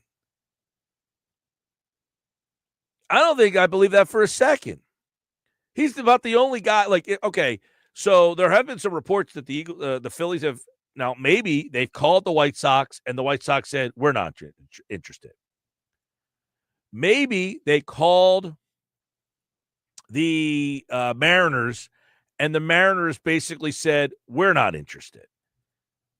That could be why they backpedal and say, hey, listen, we've got to go call Alec now and tell him that, we're not trying to shop him because why? Well, we can't have him all angry at us. So I don't know what to make of that. I don't know what to make of the situation that they would say, well, we're not. The fact that the manager would call the guy, man, Rob Thompson doesn't seem like the kind of guy that wants egg on his face at the end of the day and have a guy like say, hey, Rob Thompson lied to me. Rob Thompson's a liar, much like the whole James Harden thing. I can't imagine that Rob Thompson wants his reputation to be tarnished. Right? You guys agree with that? 609-403-0973. 609-403-0973. You guys think that Alec Boehm, that the Phillies are not trying to trade Alec Boehm? I find that one kind of tough. But I also don't think that Rob Thompson's the kind of guy that wants to call him and then a day later it's almost like the whole situation with Doug Peterson saying the guys aren't getting fired and then they do, like that happened a couple of years. Like, no, I can't see the Phillies, Rob Thompson being that guy. That's what is perplexing about this one to me. That is what makes this one a little tough for me to kind of say, I think Rob Thompson's just kind of blowing smoke up his keister on this one. Right? 609-403-0973. Give me your thoughts on that one. All right. Another story from the winter meetings that I found to be a little interesting. This one just came out recently as well. Okay. And this is from Bob Nightingale from the USA Today. So Bob Nightingale, USA Today, he has a report out there that says Nolan Arenado's agent has directly spoken to several teams who have shown interest in Arenado, including the Red Sox, Padres, Philadelphia Phillies, and Houston Astros. Now, this one, I'm going to say hogwash. I don't think the Phillies have any interest in Nolan Arenado. To me, like we talked about this with Doug Glanville earlier today, right? We talked about this with Doug Glanville about these older guys who have the big names but haven't been very productive.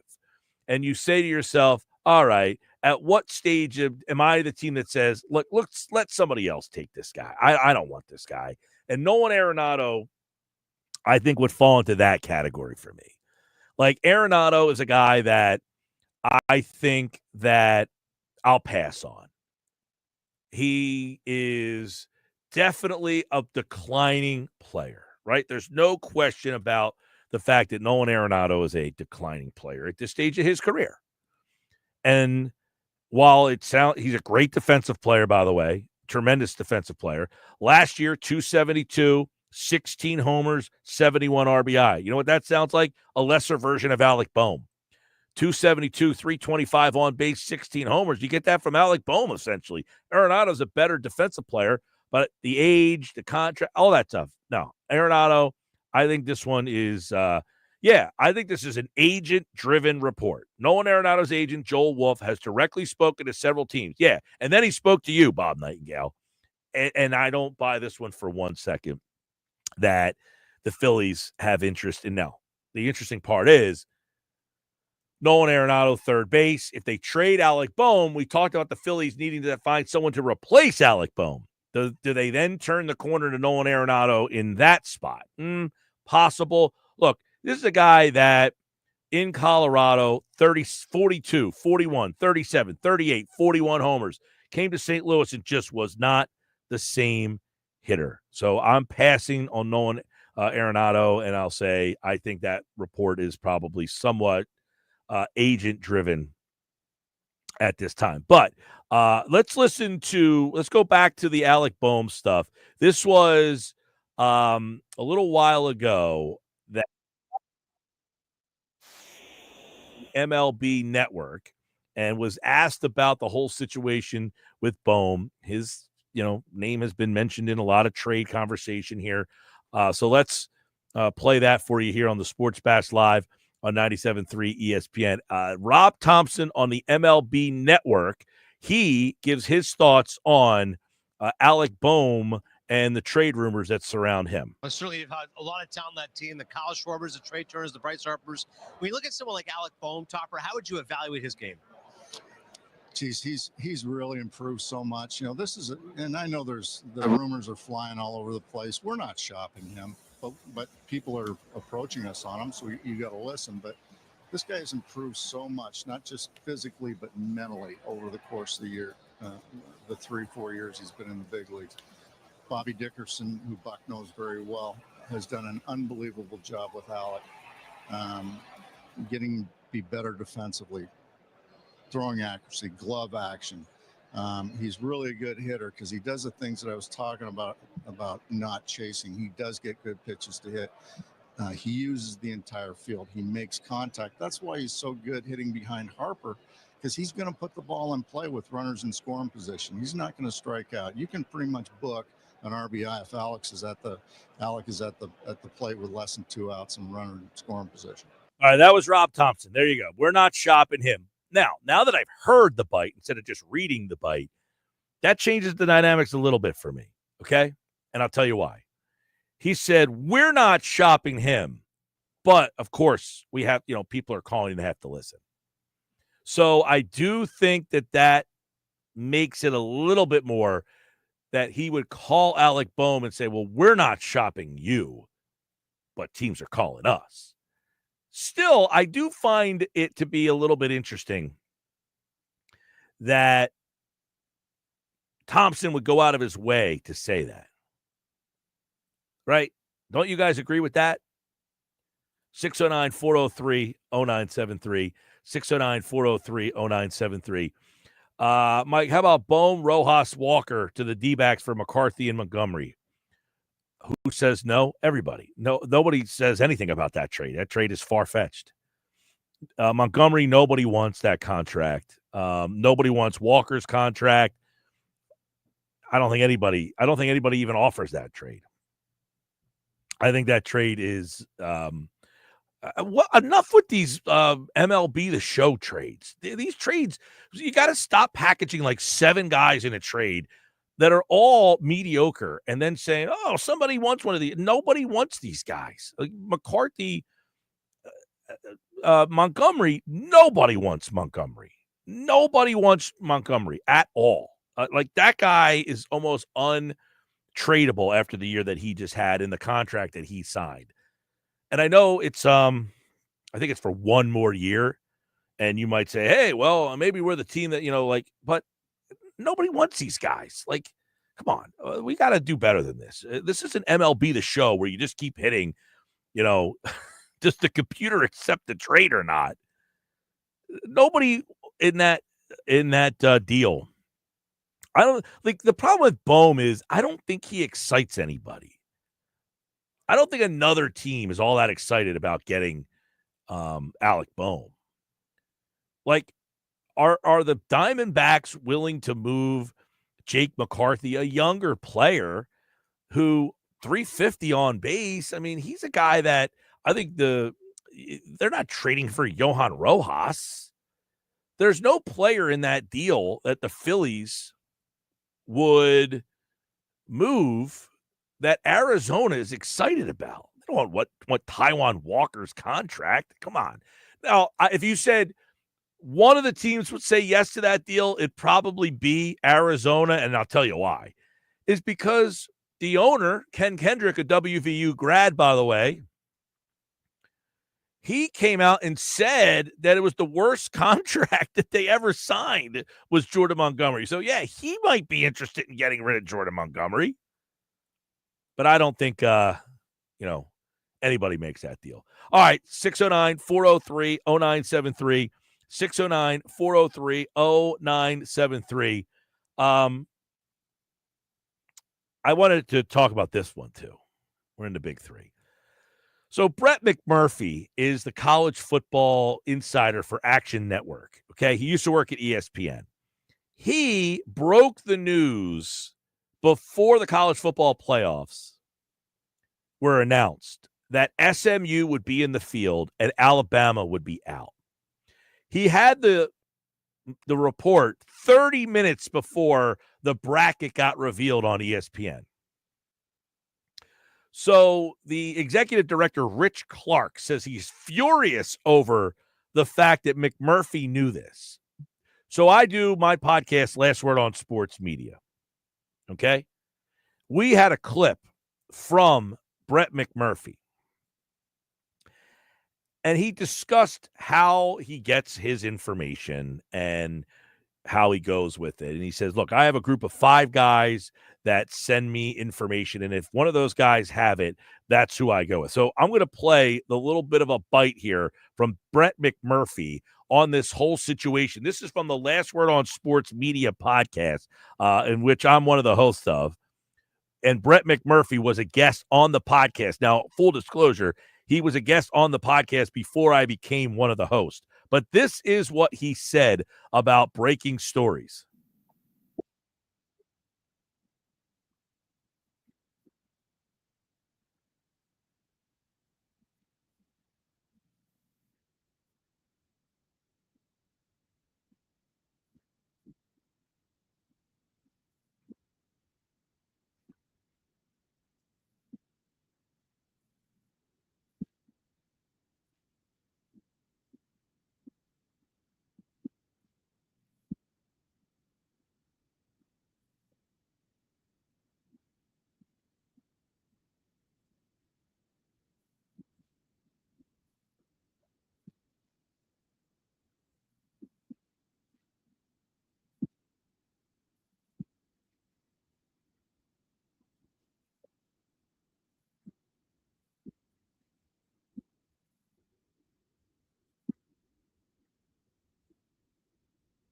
All right, that was Brett McMurphy talking about getting information. So he said, I'd rather get beat on, 100 stories than getting one wrong. He knew this information hook, line, and sinker before ESPN's show. So who's the leak on that? Now, I say this in some jest because I think it's funny. What did Reese Davis say, for those of you who watched the show, right?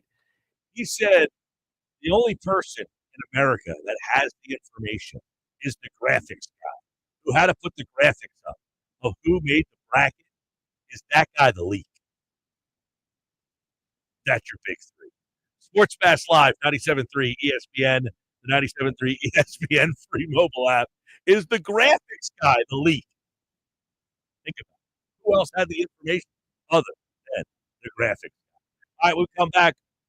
That 365 play of the day. We'll wrap up the show next on the Sports Pad. It's Philadelphia Flyers hockey tonight on 97.3 ESPN and the 97.3 ESPN free mobile app. Listen as Tim Saunders and Todd McWard use all the exciting play-by-play action. Oh, goes to go. In the minute, take back in. He scores! He does it again! It's Flyers Jacket tonight, average again at 7 p.m. It's Flyers hockey all season long on South Jersey's radio home for Philadelphia Flyers hockey, 97.3 ESPN.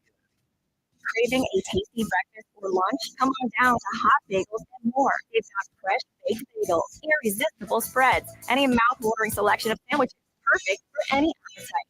Join them in Northfield, Atlantic City, Summers Point, and 2 locations in Margate for flavors that keep you coming back. Don't miss their homemade tuna and chicken salad, along with party soup. Order ahead or take advantage of their catering options for your next event. Hot Bagels and More, where every bite is a delight. Visit hotbagelsandmore.com or stop in today. Let's face it, winter can be a hard season. It's cold pretty much all the time. Blizzard, you have to shovel. Another blizzard, you slip on ice. But you know what makes winter suck a little less? Getting a free phone. Join Cricket Nation and get a free Samsung Galaxy A15 5G. Ooh. Welcome to Enjoying More. Welcome to Cricket Nation. Smile, you're on Cricket. Cricket 5G is not available everywhere. Must open a new line on the $60 unlimited plan. First month service charge and tax. Sale fees, terms, and other restrictions apply. See cricketwireless.com for details. For 75 years, Jenkins Plumbing, Heating, and Air Conditioning has been the name you trust, where one call does it all. Jenkins expert technicians have been delivering top-notch service to local homeowners. Renovating your kitchen or bath, call Jenkins. Need a new heating or air conditioning system, service or maintenance, or even ductless air conditioning? Jenkins has you covered. They also specialize in water heaters, boilers, oil service, plumbing and drain cleaning, water line, and sewer main repairs or replacements. Call 609-641-6262 or visit jenkinsandsons.com today. Thanks to Total Wine, you save more. All the gifts for the ones you adore. Wine, spirits, beers, all nestled on shelves. Got some advice from our helpful elves. Oh, so many gifts to explore when you go to Total Wine and More. Bottles so delightful, whoa, whoa, whoa. Life's so amazingly low, low, low. Curbside pickup available. Lowest prices for over 30 years only at Total Wine and More. It's your last chance to snag Dell Technologies' lowest prices of the year before the holidays. The future is on sale today with limited time deals on select PCs like the XPS 16 that accelerate AI with Intel Core Ultra processors. This is their biggest sale of the year and the best time to upgrade, but it's only here for a limited time. Shop now at Dell.com/deals. That's Dell.com/deals. Looking for the perfect RV to hit the open road this fall? Look no further than Hitch RV, your premier RV dealer. They're offering unbeatable pricing during their fall reduction sale on a wide range of RVs, from cozy travel trailers to luxurious motorhomes. Hitch RV is dedicated to providing exceptional customer service and quality RVs. Visit them today at hitchrv.com/Berlin or call 856-629-7400. Hitch RV, your adventure awaits. Prescription products require completion of an online medication consultation with an independent healthcare provider through the LifeMD platform and are only available if prescribed. Subscription required. Individual results may vary. Additional restrictions apply at lifemd.com. Read all warnings before using GLP-1s. Side effects may include a risk of thyroid C-cell tumors. Do not use GLP-1s if you or your family have a history of thyroid cancer. Should GLP-1 weight loss medication like Wegovy and Zepbound cost hundreds of dollars? We don't think so. TryLifeMD.com helps provide insurance access to the leading GLP-1 medications. Visit TryLifeMD.com to get your free insurance benefits check and see your eligibility in minutes. Listen to Tara's story after losing 42 pounds. You just take your shot. It doesn't feel like you're on a diet. What I wasn't expecting it to do was to shut off the food noise. I've gone from 237 to 195. This was life-altering, and if I can do it, I feel like anybody can do it. Get started right now with your free insurance benefits check and see your eligibility for coverage in minutes at TryLifeMD.com. That's TryLifeMD.com. Well, Mama C, look how many are on the list. That's right, Papa C. I've moved all customers Philly and New Jersey to Matt Blatt Nissan's best deal list. Wait, huh? But what about their trades? Get to Matt Blatt Nissan because everyone's off the naughty list. Get a 120% gift over KBB fair market value for your old sled. Plus new Nissan Rogue, 0 down, 0% financing for 60 months. Oh yeah, it's on at Matt Blatt Nissan. New 2025 Matt Blatt Nissan Sentra S. Just $159 per month lease with 0 security deposits. Have a job clearing $450 per week. You're virtually approved today. Matt Blatt Nissan.com. Unapproved credit for NEMAC. Negative equity will be refinanced into new vehicle plus tax tag and $589 doc fee. Offers can't be combined. Call 877-289-6670 or go to mattblattnissan.com for complete details. 39 months, 10,000 miles, $1,500 due through NEMAC. VIN SY231958. MSRP $22,730. Offer ends 1/4/2025. It's on at Matt Blatt Nissan on the Black Horse Pike. Harbor Township. You're listening to The Sports Bash with Mike Gill on 97.3 ESPN and the free mobile app. All right, Sports Bash Live, 97.3 ESPN. So Max Fried has signed. The hot stove heats up a little bit more. Max Fried signed a 8-year, $128 million deal with the Yankees. So the Yankees get Max Fried, 8 years, $218, beating out the Red Sox, according to Jeff Passan, ESPN. Yeah, listen, Max Fried, 8 years, $218, not for me. That's our Bet365 play of the day. Whatever the sport, whatever the moment, it's never ordinary at Bet365. Max Fried, 8 years, $218 to the Yankees. And to me, Max Fried's not a big game pitcher, but that's the going rate. Good for the Yankees. They needed some pitching, as we saw in the World Series. And Max Fried, good pitcher. I wouldn't say great pitcher. 8 years, $218 is a little high for my money. A little high price there for Max Fried. But that's the next domino. So it means things are happening at the winter meetings. Hey, if you missed my conversation with Doug Glanville, it's coming up in the Best of the Sports Bash tonight. That's next here on the Sports Bash. Josh has the night off, so the Best of the Sports Bash coming up next with Tom McCullen and Doug Glanville. All right, don't forget, like, rate, review, and subscribe to the YouTube channel at Mike Gill Show. Find us on the X platform at Mike Gill Show, at 973 ESPN on TikTok, on Instagram, and on the X platform for all things Sports Bash. I'm Mike Gill. Talk to you tomorrow, everybody. Thanks to our guests tonight, Colin Thompson, Johnny Mack, Adam Kaplan, Casey Joyner. Have a great night. The Jimmy V Classic, ESPN Radio.